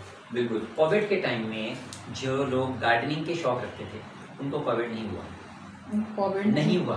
उसकी वजह ये है कि वो ऑटोमेटिकली एंटीसेप्टिक हो गए, ठीक है। दूसरी बात ये है कि मट्टी के हैं तो मट्टी में हाथ देते, तो मट्टी का हाथ दें जी बिल्कुल। फिर उसके बाद लोगों को हाथ भी मिलाते रहते थे, कुछ भी नहीं होता था, ठीक है। अच्छा, दूसरी बात ये है कि गार्डनिंग का सबसे अच्छा रमजान के दिनों में इतनी प्यारी एक्टिविटी है, अभी भी 7 दिन बाकी, कुछ वक्त अपने घर में हाउस वाइफ हैं या वर्किंग लोग हैं, घर में कुछ वक्त अगर आप गार्डनिंग को देंगे ना, ये आपके बड़े अच्छे दोस्त बन जाएंगे। इसके लिए कोई रकबा जरूरी नहीं है। अगर आपका अपार्टमेंट भी है, हाँ। उसमें आपने 4 गमले भी रखे हुए, बिल्कुल, वो भी आपके दोस्त बन जाएंगे। अरे अच्छा लगता है, अच्छा लगता है। ऑक्सीजन, कार्बन डाइऑक्साइड का तो मसला ही है। और बिल्कुल वाकई बातें करने जाते हैं, फूल खिल गया, अरे भाई आओ भाई बेगम देखो फूल आया, कितना अच्छा लगेगा। मैंने बीज बोया था, आज इतना बड़ा हो गया, डेली हम देखते हैं उसको। मैंने 1 गमला लगाया था, मेरा 2 हो गया, फिर मैंने पूरा बाग बना लिया। अच्छा, जिनके पास सहन है या जिनके पास जो जमीनी घर है, उनके लिए तो बहुत अच्छी बात है कि वहाँ पे सब्जियां उगाएं, कोई हरा धनिया, पुदीना, इस तरह की सी चीजें लगाएं, उसमें आपकी सेल्फ सफिशिएंसी भी होगी। और घर की अगर आप ऑर्गेनिक चीज खा रहे हैं उसका बेनिफिट कुछ और है, जो बाहर से आ रहा है वो बिल्कुल मिलावट वाला है। जैसा हम उस दिन भी डिस्कस कर रहे थे, मिलावट है तो हर बिल्कुल करप्शन है, मिलावट है, ये सब कुछ हुआ पड़ा आजकल। आप कोशिश करें घर पे ही इस चीज को करें। सबसे बड़ी बात है आपके माइंड के लिए बहुत पॉजिटिव एक्टिविटी है। लोग जो डिप्रेशन के पेशेंट्स हैं, मैं उनको कहूँगा वो गार्डनिंग किया करें, गार्डनिंग पे तवज्जो दें। आपकी ये फ्रस्ट्रेशन और आपकी एंग्जाइटी ये आपकी खत्म हो जाएगी अगर आप पौधों को दोस्त बनाएं, उनकी खिदमत करें, उनको देख देख के खुश हो। मेरे घर में अल्लाह की एक लिविंग क्रिएचर परवान चढ़ी है, मैं उसको देख देख के खुश हो रहा हूँ। आज वो छोटा सा नन्ना सा दरख्त था, वो पौधा बन गया, फिर दरख्त बन गया, और दरख्त से ऐसे होता है, इतनी खुश होता है कि पूरा स्टेज गुजार के बीज डालने के बाद रोते होता है, अरे निकला नहीं निकला, तो पौधा निकला, आपको वो कितनी ठंडक मिलती है, ग्रीनरी अच्छा लगता है। शाम के वक्त आप उन पौधों को पानी देके कुछ देर वहाँ पे बैठे, बिल्कुल प्यारा एहसास हो, दुनिया के गम भूल जाएंगे। हमारे बचपन में बड़ा अच्छा लगता था, हमारे घर में बहुत बड़ा मतलब सहन वगैरह था, तो हम मैं शाम 3-4 बजे के बाद पाइप डालकर फिर जाके पूरा करना, भी सड़क वड़क धोना बड़ा अच्छा। एक और फार्मूला देता चलूं, मुझे याद आ गया, मैंने एक किसी चैनल पे ये बात की थी और माशाल्लाह वो बड़ी दूर तक बात गई थी। वो ये है कि देखें, जिंदगी में आपको टेंशन परेशानियां तो हैं, ठीक है, लेकिन उसके साथ साथ आपको अल्लाह की नेमतें भी हैं। बिल्कुल, दिन में कम से कम 5 दफ़ा आप स्माइल करें, मुस्कुराएं। किसके लिए? अल्लाह तुमने मुझे कितनी नेमतें दी हैं, मैं इस वक्त मैं अपने पाँव पे चल रहा हूँ, अल्लाह के लिए मुस्कुराएं, आंखों का शुक्रिया अदा करें, हाथों का, अल्लाह के लिए मुस्कुराएं। इमाम ज़माना अलैहिस्सलाम, जिनकी वजह से हमें अल्लाह ताला कितनी नेमतें अता करता है, इमाम ज़माना को शुक्रिया करते हो, स्माइल फॉर इमाम ज़माना, बिल्कुल स्माइल फॉर गॉड, इतना अच्छा एहसास हो। और मैंने आपको बताऊं कि कई ऐसे पेशेंट्स जिनको मैं जानता हूं, मैंने उनको ये छोटा सा फार्मूला बताया, मैंने कहा करो तो सही। अब यकीन कीजिए, हॉस्पिटल बेड पे थे, वो कहने लगे ऐसी हमें एनर्जी मिलनी शुरू हुई है कि हम रोज़ाना, मैंने कहा ज़्यादा नहीं, एक दफ़ा सुबह, एक दफ़ा दोपहर, शाम, रात, बस 5 दफ़ा, बस सब फिक्रें छोड़ के ना सिर्फ अल्लाह के लिए मुस्कुराओ कि खुदा तूने मुझे जीता हुआ तो रखा हुआ है। हॉस्पिटल में बेड पर हूँ, लेकिन मेरे खिदमत करने वाले यहाँ मौजूद है, मेरा बेटा मेरे लिए खाना लेकर आ रहा है, मेरी दवाइयाँ मेरी हैं, डॉक्टर मेरी खिदमत के लिए खड़े हैं, पैरामेडिकल स्टाफ मेरी खिदमत कर रहा है। अल्लाह तेरा शुक्र है, अल्लाह के लिए मुस्कुराओ। कितना और प्यार अगर आप इस तरह का माइंडसेट रखते हैं तो शायद आप अपना बहुत जल्दी रिकवरी की तरफ आ आ जाएंगे। जाते हैं। लेकिन जब आप ये सोचने लग जाते हैं मुझे ही क्यों ये दे दी, मेरा ही है, जब आप रोना पीटना शुरू कर देते हैं तो वो चीज़ आपको और डिप्रेशन का शिकार कर देती है। बजाय आप बीमारी से लड़ के बाहर निकल सकें, आप और ज़्यादा बीमार होना शुरू हो जाते हैं। हमारे नौजवान अक्सर जॉबलेस होते हैं, एजुकेशन में क्राइसिस का शिकार होते हैं, नहीं कामयाब हो पा रहे एग्जाम्स में, कोई रीज़न है, कैरियर में स्टेबल नहीं हो पा रहे। उस सूरत हाल में भी एक फार्मूला करें, अल्लाह के लिए मुस्कुराएं, अल्लाह की मखलूक़ात मतलब लिविंग क्रिएचर्स को देख के मुस्कुराएं। कितना अच्छा अल्लाह ताला का निज़ाम है। अब यकीन करें जब आप ये चीज़ करेंगे ना, हमने एक प्रोग्राम में पहले भी बात की थी कि माइंड साइंसेज आज भी इस बात को कहती है कि लॉ ऑफ अट्रैक्शन वर्क करता है। आप दुनिया में पॉजिटिव वाइब भेजेंगे, आपको पॉजिटिव वाइब आएगी। आप दुनिया में रोना धोना ही क्यों भेजें? बिल्कुल। आप दुनिया में खुशी क्यों ना भेजें? बिल्कुल। भेजिए दुनिया में खुशी, आपको पलट कर आएगी। आपको लोग आपसे मुस्कुरा कर मुखातिब होंगे अगर आप अल्लाह के लिए मुस्कुराएंगे। लेकिन यहाँ तो लोग अपने ही गम पे रोते हैं, दूसरे पे कोई गम आ जाता है, कहता है कि अरे भाई इन्हें फलाने वो किया, देखा आपने, इसके सामने आ गया ना। अच्छा खुद की बात को गम आया, गया अल्लाह की आजमाइश है, अपने ऊपर है तो आजमाइश है। कितनी खूबसूरत चीज़ हो कि एक आखिरी बात करते हाँ। हैं, एक साहब ने फ़ोन किया और मैंने कहा क्या हाल है, उन्होंने कहा बहुत सख्त तबीयत ख़राब है। और मैंने कहा आप मुझे सच बताइए, सुबह से कितनी दफ़ा कितने लोगों को आगे कह चुके हैं? कहने लगे हाँ तकरीबन काफ़ी लोग मैं कह चुका। मैंने कहा ये आप ज़रा कहना छोड़ें। उन्होंने करना शुरू किया, कह मेरी ज़िंदगी बदल गई। मैंने कहा आपका ये प्रॉब्लम ही यही थी कि आप इस चीज़ के यूज टू हो गए, लोग भी इस चीज़ के यूज टू के जब भी इनसे सुनेंगे ये सुनेंगे भाई बीमारियों ने घेरा हुआ है, परेशानियों ने घेरा हुआ है। ऐसे लोग यार उनके जाएंगे यार वही रूटीन वाइज वो कहेंगे। अल्लाह ताला ने भी कहा है ना कि अगर तुम्हारी इयादत करने के लिए कोई आता है और तुम उससे मेरी शिकायत करते हो तो वो तुम उस चीज़ को अपने ऊपर हावी कर रहे हो। लेकिन अगर तुम उसको इयादत करने वाले को मेरा उसके सामने भी कहते हो कि अल्लाह ने जिस हाल में रखा है शुक्र है, तो मेरा तुमसे वादा है कि मैं तुम्हें पहले से बेहतर गोश्त और पहले से बेहतर खून अता करूंगा। तो मौला फरमाते हैं कि दुनिया बदतरीन होती जा रही है, बुरे लोगों के ज्यादा होने की वजह से नहीं बल्कि अच्छे लोगों के खामोश रहने। अगर अच्छे लोग खुश कलमात बिल्कुल अच्छे जुमले बोले, मुस्कुरा अल्लाह के लिए खुश हो। मेरी वालदा अब दुनिया में नहीं रही है, मगर मुझे याद है कि जब तक यानी बीमारी की वजह से जब तक वो बोलने की कैफियत में थी, जो भी उनके पास आता था पूछता था आप कैसी हैं, वो ये कहती थी अल्लाह का शुक्र है मैं बिल्कुल ठीक। यही होता था। मैंने किसी एक दफा भी नहीं सुना कि उन्होंने कहा होगा कि मैं मेरी तबीयत बहुत खराब है, अल्लाह का शुक्र है बड़ा कर रहा है मौला। ये चीज मैंने उनसे जिंदगी में सीखी। क्योंकि अगर आप कुड़ कुड़ के भी जी रहे हैं ना तो आपका ही नुकसान है, आप अपने आप को फ्रस्ट्रेट खुद कर रहे हैं। जबकि आपके पास एक पॉजिटिव रास्ता है, अल्लाह का हर हाल में शुक्र अदा करें। अल्लाह ज़बान पे यही लफ्ज़ रखें कि अल्लाह तूने जिस हाल में रखा है तेरा शुक्र है। आपने अपनी वालदा की बात की तो मैंने भी शायद पिछले किसी सेगमेंट में बताया कि उनको मैं कह दूँ ना कि कोई चीज़ गलत भी होगी तो फिर भी आगे से बोल रही होती है अल्लाह का शुक्र है। और मैं अक्सर उनसे ना मतलब बाद में चिढ़ जाती थी कि आप क्यों कहती हैं, ये बात तो सही नहीं हुई, आपने इस मौके पर भी अल्लाह का शुक्र है। तो मुझे हमेशा समझाती थी कि बेटा नहीं, आपने हर हाल में अल्लाह का शुक्र अदा करें। रिश्तों के हवाले से भी ये फासला रखें। रिश्तों के हवाले से भी फर्ज करें किसी का बेटा नाफरमान है, माँ बाप को नहीं पूछता है, अब क्या ज़रूरी है कि आप हर एक के सामने यही बात करें कि बस औलाद है नाखलफ है, पूछती नहीं, ख्याल नहीं रखती? नहीं, आप सब लोगों को ये कहेंगे मेरा बेटा सबसे अच्छा है, मेरी बेटी सबसे अच्छी है। अगर किसी की बहू के साथ कुछ मामला ठीक नहीं है तो क्या ज़रूरी है कि हर जगह वो ख़ानदान में ये तस्करा करें? या अगर किसी बहू के सास के साथ टर्म्स ठीक नहीं है तो क्या ज़रूरी है कि वो हर जगह ये, अगर वो उनके लिए हर जगह अच्छे अल्फाज इस्तेमाल करेंगी तो ये दुनिया गोल है, उन तक बात पहुँचेगी। बिल्कुल भाई इन्होंने मेरे लिए अच्छे लफ्ज़ इस्तेमाल किया, हालांकि मेरा सलूक ज़ाहिरी तौर पर इनके साथ अच्छा नहीं है, तो क्या होगा, ये आपस में दुनिया दूर होंगी। तो लोगों के लिए अच्छे कलमात कहने की आदत डालें, चाहे लोग आपके साथ बुरा भी सलूक कर रहे हैं। आज नहीं तो कल वो शख्स समझेगा ज़रूर कि मैंने जितनी मर्जी भी गलती की, इनके सामने जितना मर्जी भी सर उठाया, लेकिन ये फिर भी मेरे लिए पॉजिटिव लफ्ज़ दुनिया को कह रहे हैं। वो कहीं ना कहीं इंसान अपनी इस्लाह कभी ना कभी तो करेगा। मरियम, लोग हमसे कह रहे होंगे कि हमने जो सवाल दिया था असल भाई अब तक आपने वो डिस्कस नहीं किया हुआ, और ये यकीनन हमें बैठ के कर रहे हैं। ये लोग बोलते बहुत ज़्यादा हैं दोनों, और ये असद भाई से हमारा जिसका सवाल है ना वो बेचैनी से देख रहा है, तो पहले सवाल ही कर लेना। हाँ असद भाई, आज का सवाल है, वो दो लोगों ने मतलब एंगल पूछ रहे थे, लेकिन उनका जो हम मेथड समझे वो कह रहे हैं कि हमारे पास परवरदिगार की दी हुई तमाम तर नेमतें मौजूद हैं, रुपये पैसे कुछ, हमारे पास बरकत नहीं है। बरकत मतलब कह रहे हैं लेकिन मतलब बरकत ही नहीं है। पैसे आए याद रहेगा, पैसे आए याद रहे, ये रखे हुए इसको देना है, मतलब रुक नहीं रहे, बरकत ही नहीं हो रही है इसमें। अच्छा, पहली बात तो मैं इसमें कहूंगा कि अगर उनके पास पैसे आ रहे हैं, अगर लोगों के पास जा रहे हैं, तो एक सर्कल तो चल रहा है। ये ऐसा नहीं है कि बरकत लोग वो इससे परेशान है, वो चाहते हैं कि हमारे पास सेविंग हो। इसको उनके जहन में, जो असल में उनके जहन में है, वो ये बात है कि हमारे पास रिजर्व में होना चाहिए इतना कि भाई क्या हमारे कोई आड़े वक्त कुछ पैसे हमारे पास ही पड़े हों, वरना तो पैसा आया गया, ये तो नॉर्मल अच्छी बात है, बिल्कुल ठीक है ना। इसको तो पॉजिटिव ही समझें। वो तो बोल भी नहीं का पैसे आ रहे हैं, सब कुछ हो रहा है, बिल्कुल रुक नहीं रहा। रिस्क की बरकत के लिए बहुत आसान से आपको बताता हूँ कि आप चाहते हैं कि रसूल खुदा सल्लल्लाहु अलैहि वसल्लम के सदक़े में अल्लाह ताला आपको बाबरकत रिस्क का बरकत होने का ये मतलब नहीं कि आपको बहुत ज़्यादा रिस्क, बिल्कुल ठीक है ना, कि आपके पास अनगिनत आपके पास अकाउंट्स हैं और उसमें आपके पैसे भरे हुए, नहीं। उसका मकसद है कि बरकत का मतलब ये है कि आप उसको पॉजिटिवली अच्छे कामों में इस्तेमाल कर रहे हैं, चीज़ें आ रही हैं, आगे मूव हो रही हैं, जमूद का शिकार नहीं है, ठीक है। इसके लिए आप आसान तरीका ये है कि दरे अहले बैत से मिलिए, बिल्कुल, ठीक है। आप इसको करके देखें, बरकत के लिए बहुत मुजरब और होता है। कितने ही आपकी रिस्क के हवाले से परेशान हैं, घर से निकलते हो, जब आप सुबह अपने काम से निकलते हो, या घर की खवातीन जो नहीं होती कर सकती हैं, सुबह ज़ियारत इमाम हुसैन अलैहिस्सलाम, या आप अपने घर से निकलने से पहले, ख़ासतौर पे जो वर्किंग लोग हैं और जो बिजनेस क्लास से हैं, ख़ासतौर पे 2 रकात नमाज़ पढ़ें इमाम हुसैन को हदिया करके, और मुख्तसर तरीन ज़ियारत इमाम हुसैन पढ़ें।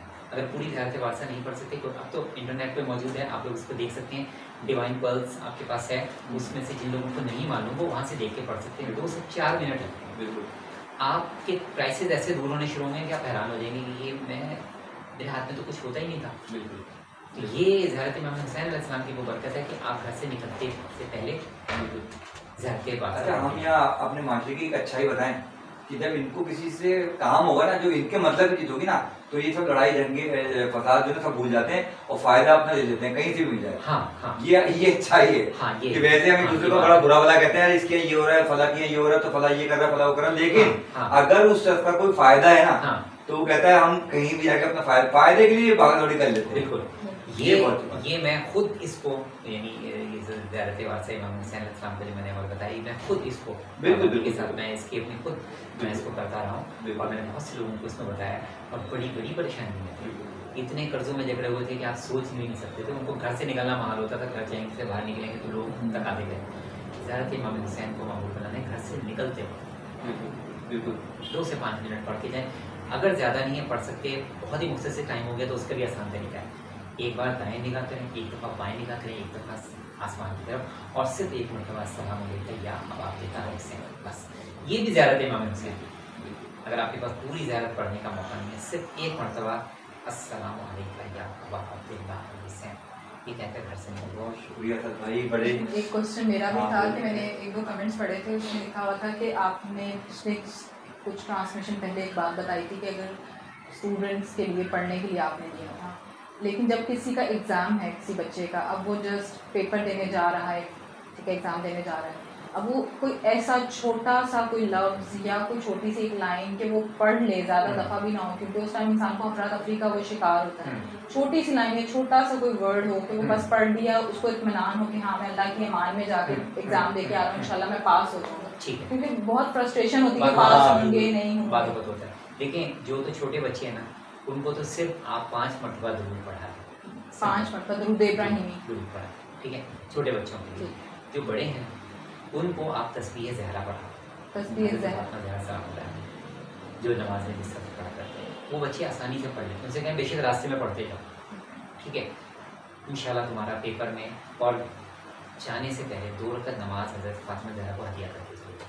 बड़े बच्चे तो कर सकते हैं, बड़े बच्चे, और तो छोटे बच्चे भी बड़े अब शौक से कर लेते हैं। मैंने तो छोटे बच्चों को भी करते देखा और कराया भी है कि सिर्फ बीवी हज़रत फातिमा ज़हरा को 2 रकात नमाज हदिया करें, वहाँ से कहें कि बस उनको 5 दुरूद हदिया कर दो या तस्बीह ज़हरा हदिया करें। बहुत शुक्रिया। और बाकी जो बड़े बच्चे हैं उनके लिए तो तरीका हमने बताया था। बहुत शुक्रिया सर भाई, रमजान के बाद तो हम लोग ज़्यादा याद करें। मैं जब मुलाकात रहती है असल भाई, आप भी इनसे कोऑर्डिनेट करिएगा रमजान के बाद भी, क्योंकि हमारी सारी टीम के साथ रखिएगा कोऑर्डिनेशन। नहीं, असल में ये जब घराना बन जाता है ना, उसके बाद फिर लाजिम होता है कि आपके पास से तो हम पूरे साल ही क्या, जब तक जिंदगी रही तो इल्म मिलता रहता है, बड़ा अच्छा लगता है, बड़ा कि खास तौर पे इस सेगमेंट को भूलना वाली है रमजान के बाद कितना कि डेली मालूमात होती थी बिल्कुल।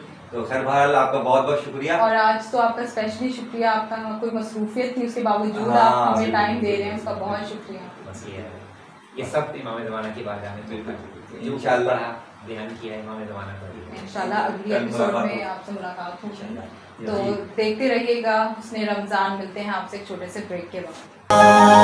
हुस्ने रमजान, हुस्ने रमजान, हुस्ने रमजान। वेलकम बैक नाज़रीन, आप देख रहे हैं हुस्ने रमज़ान और अब वक्त है हमारे अगले सेगमेंट का जिसका नाम है नात सेगमेंट। और उस नात सेगमेंट में हमारे साथ मौजूद हैं सैयद अरसलान हैदर। अस्सलाम वालेकुम सर, कैसे हैं आप? आज हमारा 23वां रोज़ा है, तो कैसा गुजर रहा है आपका रमज़ान?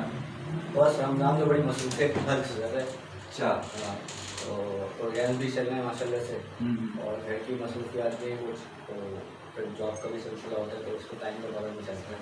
और 2 दिन बाद 3 दिन बाद इंशाल्लाह फिर आप मार्केट इधर भी तो चले जाएंगे फिर ईद की शॉपिंग तो वो भी वो तो फिर अब एंड नहीं होगा शबों के बाद इंशाल्लाह। अच्छा याद गाड़ी, और उसके बाद इंशाल्लाह फिर आप कुछ दिनों बाद ईद पर चले जाएंगे शॉपिंग। क्या सुना रहे हैं आज? मौला हुसैन की एक मंतबत है, तो ये माइक ले लीजिएगा। हर जमाना मेरे हुसैन का है, हर जमाना मेरे हुसैन का है,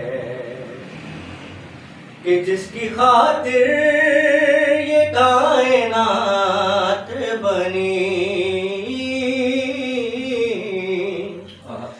जिसकी खातिर ये कायनात बनी, वो तो नाना मेरे हुसैन का है, वो तो नाना मेरे हुसैन का है, कि जिस जगह हुर बनाए जाते हैं, हाँ, जिस जगह हुर बनाए जाते हैं, अरे कारखाना मेरे हुसैन का है, कारखाना मेरे हुसैन का है, कि तुम जिसे आसमां समझते हो, तुम जिसे आसमां समझते हो, शामियाना मेरे हुसैन का है, हर जमाना मेरे हुसैन का है, मेरे घर में चराग जलते हैं, हाँ, मेरे घर में चराग जलते हैं, और आना जाना मेरे हुसैन का है, आना जाना मेरे हुसैन का है, कि जिसकी खातिर ये कायनात बनी, हाँ, जिसकी खातिर ये कायनात बनी, वो तो नाना मेरे हुसैन का है, हर जमाना मेरे हुसैन का है, ये जो काबा है तो न समझोगे, हाँ, ये जो काबा है तुम न समझोगे, घर पुराना मेरे हुसैन का है, घर पुराना मेरे हुसैन का है, हर जमाना मेरे हुसैन का है। माशाल्लाह, सुभान अल्लाह, माशाल्लाह, बड़ा खूबसूरत। बहुत खूबसूरत पढ़ा। और सलाना आपने ये कहाँ से सीखा? बस ये अपनी वालदा गिरामी की गोद से लेकर और आज तक सीखते ही आ रहा हूँ। वालदा पढ़ती हैं आपकी? माशाल्लाह से ज़ाकिरा हैं, तो बस वहीं से तरबियत, घर से ही तरबियत हासिल की और खुद माशाल्लाह। और अगर वालदा सिखा दें ये चीज़ें तो किसी उस्ताद की ज़रूरत ही नहीं है। बस बेशक ऐसे ही है, तो बस ये समझे कि वालदा से जो सीखे बस वो आज पढ़ता हूँ। तो आपके वालदा की अदा है। वालिद भी करते हैं आपके? मतलब नहीं, वालिद नहीं है। वालिद नहीं करते हैं, तो वो आपको मतलब सपोर्ट करते हैं फिर इस चीज़ में? डेफिनेटली सपोर्ट करते हैं, हैं। सारे घर वाले सपोर्ट करते हैं, मेरा भाई है, भाभी हैं। तो आपके जो भाई जिस तरह बात कर रहे हैं, आपके भाई बहन ये सब भी पढ़ते हैं, उनका भी तवज्जो है इस तरह? भाई का सच नहीं है, कभी कभार ये कि बस घर में कोई प्रोग्राम हो, छोटी मोटी महफिल हुई तो उसके अंदर पढ़ लेता है, लेकिन प्रॉपर जिस तरह से मैं अल्हम्दुलिल्लाह के जाके डिफरेंट जगह पे जाके पढ़ता हूँ। मैं अल्हम्दुलिल्लाह लास्ट मुहर्रम में, फर्स्ट मुहर्रम में हांगकांग गया था, वहाँ पे मैंने पढ़ा। आप अपने सिबलिंग्स में you are the only one जो ये इस चीज़ ये बस मुझे शुरू से शौक था, बचपन से समझे कि मुझे शौक था और बस मौला किया था। और तो किसी अंजुमन वगैरह में पढ़ते हैं आप क्या? नहीं, मेरी अंजुमन नहीं है, मैं बिल्कुल अलग सेपरेट पढ़ रहा हूँ। अलग ही सेपरेट। हाँ, तो चलिए आप इन्होंने मौला का कलाम पढ़ते, कलाम में भी मौला का जी। मैं जो करने लगा सनाए अली,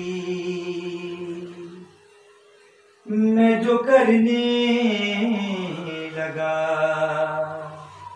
सनाए अली, दाद देने लगा, दाद देने लगा खुदाए अली,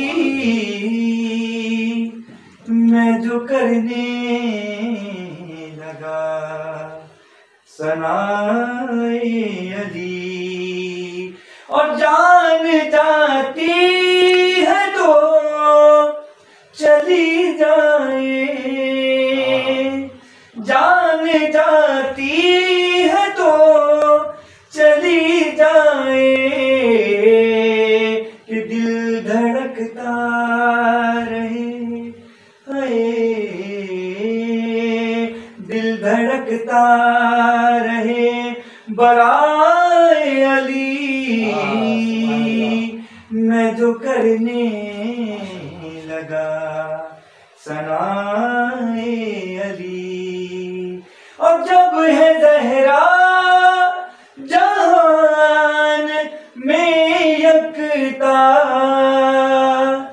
जब है ज़हरा जहान में यकता,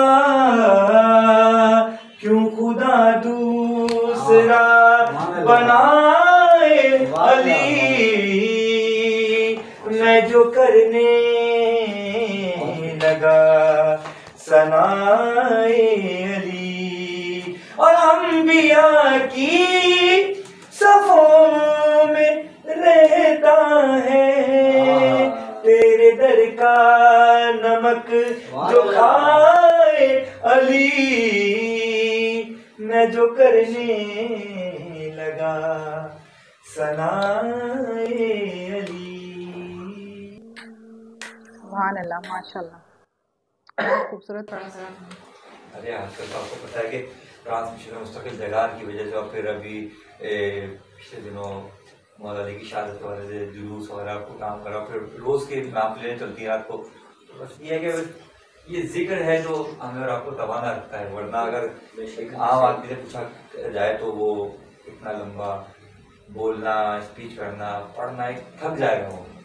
लेकिन हमारी देखा मौसम देखें आपके, हम लोग जब जुलूस निकलता है, अगर आप वैसे डिस्टेंस में दिखाएं तो मतलब किसी से कहें कि कोने पे जाके फल सामान लिया, तो बच्चा बाइक की चाबी मांगता है, उसको वो इतना डिस्टेंस जो है ना वो सफर तय नहीं कर पाता। लेकिन क्या मोहब्बतें हैं करबला वालों से, क्या मोहब्बतें हैं कि बूढ़ा हो, बुजुर्ग, बीमार, कोई भी हो, वो मीलों दूर जुलूस में जाता है, जाता भी पैदल है और वापस भी पैदल आता है।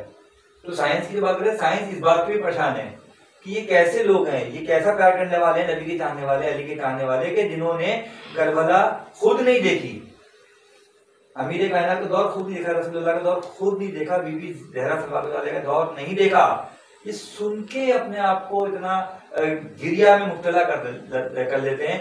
तो अगर ये कहा कि लोग देख लेते तो क्या होता? तो साइंस आज इस बात पे भी बड़ी हैरान है। जी अरसलान, आप हमें अगली कोई नात या कलाम सुनाएं। एक हम के कुछ बंद हैं जो इजाजत दें तो अरे बताओ। अल्लाहु अल्लाहु अल्लाहु अल्लाहु अल्लाहु अल्लाहु अल्लाहु अल्लाहु अल्लाहु अल्लाहु अल्लाहु अल्लाहु। चांद तारों की शाने जमाली में तू, सब्ज पत्तों में फूलों की डाली में तू, गोशे गोशे में तू, बाली बाली में तू, टहनी टहनी में तू, डाली डाली में तू, बूटे बूटे में गुल, बूटे बूटे में गुल, गुल में बू में तू। अल्लाहु अल्लाहु अल्लाहु अल्लाहु अल्लाहु अल्लाहु अल्लाहु अल्लाहु अल्लाहु अल्लाहु अल्लाहु।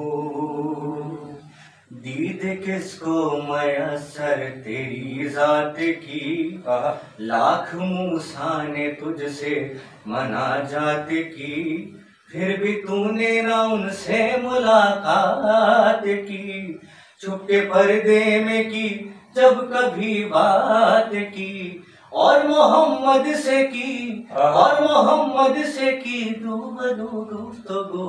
अल्लाहु अल्लाहु अल्लाहु अल्लाहु अल्लाहु अल्लाहु अल्लाहु अल्लाहु अल्लाहु अल्लाहु अल्लाहु अल्लाहु।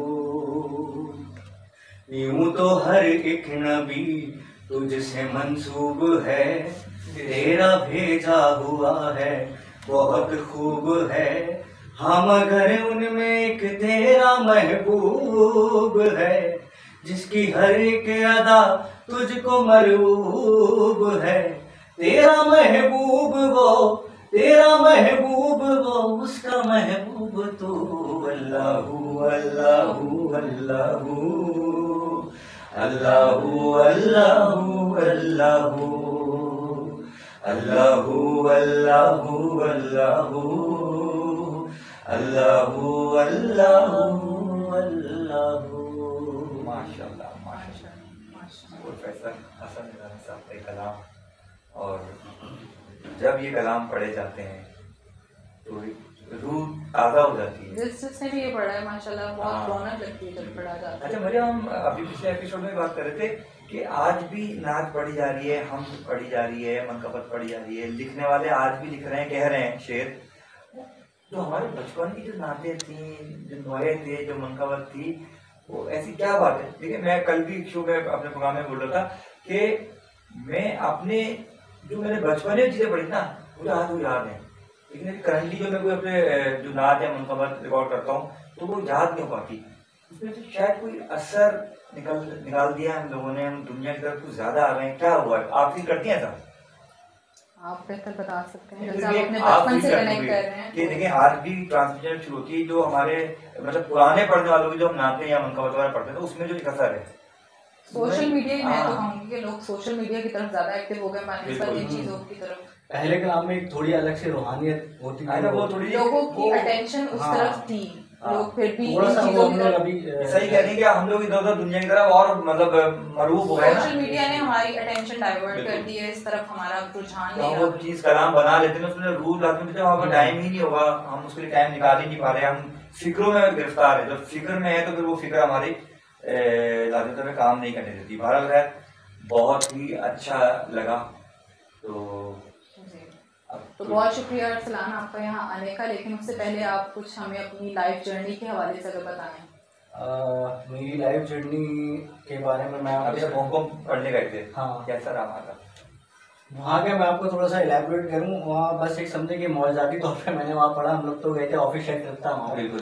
तो ऑफिस की तरफ से गए थे। तो चांद हुई है मुहर्रम का, तो उसके बाद डेफिनेटली आपको पता फिर वो तलब बढ़ जाती है कि यार मुहर्रम का चांद हो गया, एक मजलिस तो यहाँ पे करनी चाहिए। तो वहाँ फिर हम लोगों ने सोशल मीडिया पे सर्च किया यार कौन सा नियरेस्ट इमाम बारगाह है जहाँ हम जाके मजलिस कर सकें। तो वहाँ एक नियरेस्ट एक इमाम बारगाह मिला, वहाँ हम लोग गए, हमने मजलिस अटेंड की वहाँ पे। तो वहाँ की जो इंतजामिया थी उनसे मैंने खुद बात की, मेरा दिल किया कि यार इस ज़मीन पर आए तो मैं एटलीस्ट एक कलाम पढ़ के जाऊँ। तो मैंने उनसे रिक्वेस्ट की कि सर ऐसा है कि कल हमारी वापसी की फ़्लाइट है और आज मैंने इलाज है, तो मैं ये कलाम पढ़ना चाहता हूँ। अगर कल आप मुझे इजाज़त दें मैं कलाम पढ़ के और फिर वापस हम पाकिस्तान चले जाएंगे। तो उन्होंने कहा यार स्लॉट सारी बुक हैं, तो मैं तुमसे कमिटमेंट नहीं कर सकता, लेकिन मैं फिर भी बात करके देख लूँगा, रिक्वेस्ट कर लेता हूँ, अगर वो अलाउ करते हैं तो डेफिनेटली आप पढ़ लेना। मैंने उनसे रिक्वेस्ट की है प्लीज़ करवा ली। मेरा दिल बहुत मचल रहा था कि यहाँ इस ज़मीन पर आओ तो मैं पढ़ के जाऊँ है ना। तो आप बस यकीन करें कि होटल में मैं पूरी रात सोया नहीं। मैंने सिर्फ मौला से ये इसलिए कि मौला बस यहाँ आया हूँ ना, और मुझे एक इमाम बारगाह मिल गया, एक मुझे जगह मिल गई कि यार कहाँ मैं पढ़ सकता हूँ ना। मौला बस यहाँ से खाली यार ना लौटाइए, बस सिर्फ 2 मिसरे पढ़ लूँ लेकिन पढ़ के जाऊँ यहाँ पे। तो आप यकीन करें कि मैं बस मजलिस में बैठा ही था। जब सेकंड में हम लोग गए तो वो पीछे जाए उन्होंने मुझे काम में बोला कि मैंने बात कर दी और उन्होंने ओके कर दिया, आप जो है वो कलाम पढ़ लीजिएगा। तो बस फिर मैंने नौहा वहाँ पे पढ़ा है। तो वो ऐसा क्रिया हुआ कि उन्होंने फिर मुझे बोला कि आप ये पूरे 10 मजलिस में, मैंने कहा मैं 10 फिनिश करने से मैं तो वापस जा रहा हूँ। बिल्कुल। तो बस ये मौजारी तौर पे वहाँ पे मैंने कलाम पढ़ा और मतलब एक रूहानियत थी उसके अंदर, और आज भी मैं भूलता नहीं उस पूरे सिनेरियो का। मैंने जिस तरह आपको बोला ऐसा लग रहा कल की बात है। अच्छा, पाकिस्तान वहाँ जाके ज़्यादा याद आया होगा?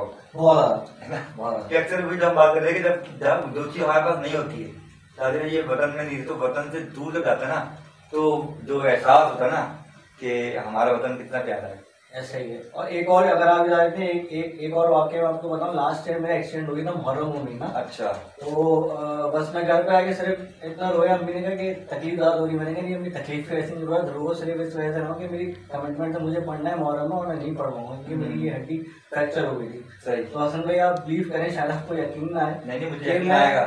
मैं मतलब सो नहीं पाता था कि मेरी इतनी ज़्यादा तकलीफ थी, लेकिन जब मैं पढ़ने जाता था ना तो असल में बहुत दिल से पढ़ता था और यकीन करेंगे मुझे फील ही नहीं होता था कि मेरा एक्सीडेंट हुआ। बिलीव नहीं, पढ़ने वाले के लिए तो मतलब बहुत मौत है ना, मतलब कि वो बिल्कुल बिल्कुल पढ़ने वाला तो इस जिक्र के बगैर रह ही नहीं सकता है। फिर वो कहता है मौत आ जाए, बिस्तर पे पड़ेगा बंदा और मुहर्रम शुरू हो जाए, हम नहीं पढ़ पा रहे, या मिलाद के दिन आ जाए या जश्न के दिन आ जाए। मैंने कोई प्रोग्राम छोड़ा नहीं है, मैं जो मेरे दिल में था और जो मेरी कमिटमेंट थी मैं सारी फुलफिल कर दी। दिलों के हाल तो मेरे बच्चा मौला जानते हैं ना, तो मौला आपकी रूह जब पढ़ चुके हैं, आपके दिल के मामला देख चुके हैं, पढ़ चुके हैं, समझ चुके हैं, तो वो क्यों नहीं आपके दुआ कबूल करेंगे। खैर बहुत अच्छा लगा आपके साथ मेरा बच्चा बात करके, गुफ्तगू करके, और आपको भी अच्छा लगा होगा लाजिमत है कि यहाँ पर आके। और तमाम तरह क्रेडिट जाता है हमारे जैन भाई पे कि उन्होंने जो इस ट्रांसमिशन को जो तरतीब है बिल्कुल चेंज किए।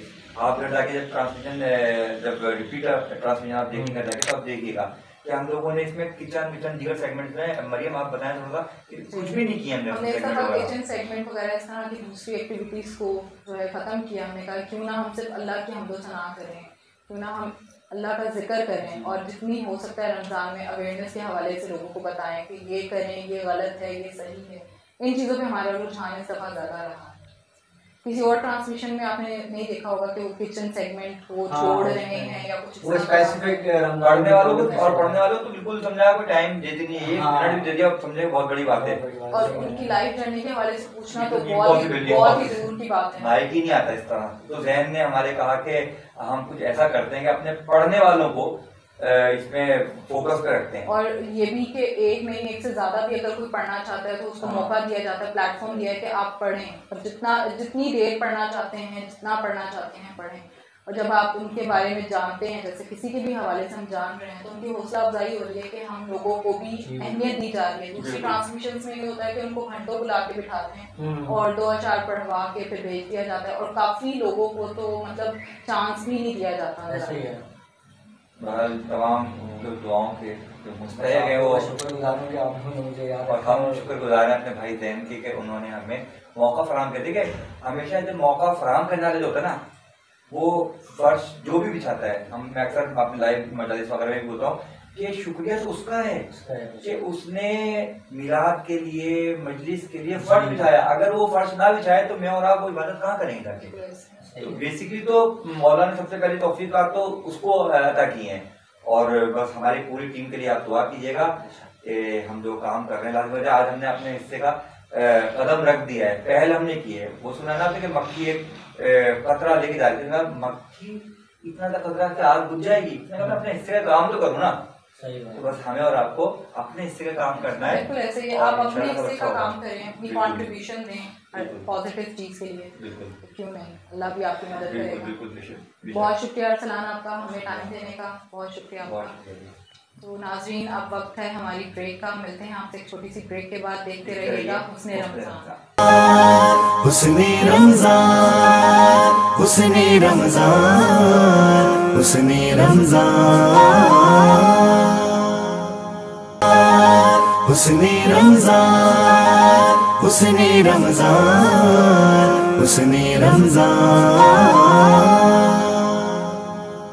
वेलकम बैक नाज़रीन, आप देख रहे हैं रमज़ान मुबारक की खुसूसी नशरियात हुस्ने रमज़ान, और अब हुआ है वक्त इफ्तार का।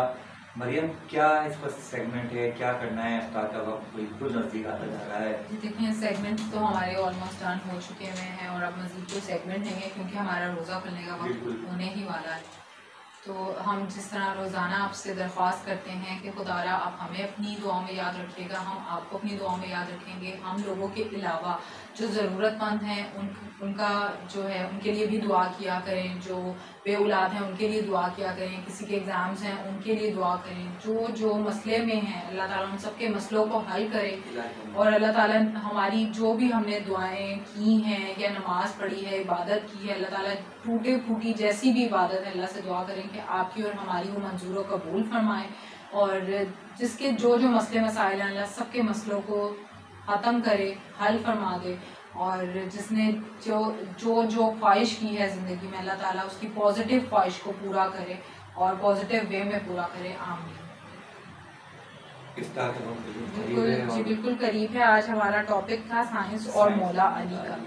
तो वैसे तो बहुत अच्छी डिस्कशन रही असद जैदी साहब के साथ भी, और हमें इंट्रो में भी आपको जितना हम बता सकते थे हमने बताया है।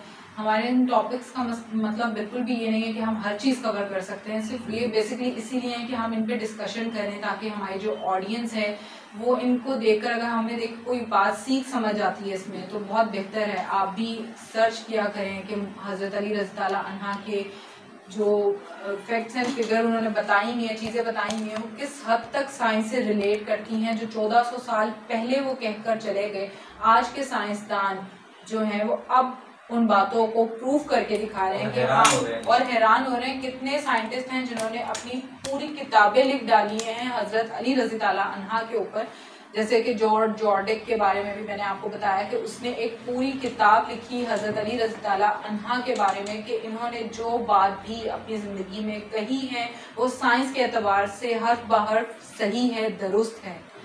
और कुछ लोग तो ऐसे हैं कि आपकी बात को जांचने के लिए सहराओं पहाड़ हर जगह तक पहुंच गए कि हमें कहीं पे अली की बात में गलती नज़र आ जाए, हम वो गलती बता सकें दुनिया को। लेकिन वो हैरान रह गए कि जो वो 1400 साल पहले कहकर चले गए हैं वो हर बाहर दुरुस्त है। क़यामत तक का हाल मौलाए कायनात ने बता दिया है आपको। अब तो आपके पास सोशल मीडिया भी, आप सर्च करें। और मेरी आपसे एक मशवरा है कि आप नहजुल बलागा एक बार पढ़ लें आप, तो आपको बहुत ही ज़्यादा, इससे ज़्यादा इल्म, क्योंकि पूरा इल्म तो आपके सामने इस छोटी सी ट्रांसमिशन में बयान नहीं करते, हम सिर्फ पॉइंट उठाते हैं खाली जो जो बहुत इंपॉर्टेंट पॉइंट होते हैं ना, हम उस पर डिस्कस करते हैं, वो भी मुख्तसरन, क्योंकि हमारे पास लिमिटेड टाइम पीरियड है। बट हमारी जो 99 प्रोडक्शन है, इन्होंने कोशिश की है कि हम छोटे छोटे ये पॉइंट्स उठाएं, लोगों के सामने डिस्कस करें। और जो हमारे स्कॉलर हैं, रिलीजियस स्कॉलर असद जैदी साहब, उनके साथ हम रोज़ाना अपने टॉपिक्स के ऊपर डिस्कस करते हैं, just to have the awareness about Islam. और ये सारी चीज़ें कि हम आपके साथ जो डिस्कस कर रहे हैं, उसका मतलब ही यही है कि आप अगर कुछ सीख सकें, अपनी इस्लाह कर सकें, या हमें मौका मिलता है इस सब चीज़ों के दरमियान, तो हम भी अपनी इस्लाह करें। माशरे को अच्छा बनाने के लिए हमारा साथ दिए, हम आपके साथ हैं, आप हमारे साथ रहिए।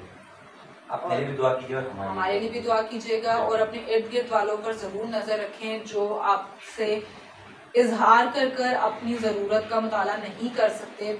आप उनकी जो है बोलने से पहले ही मदद फरमाएं अगर आप इस्तात रखते हैं तो।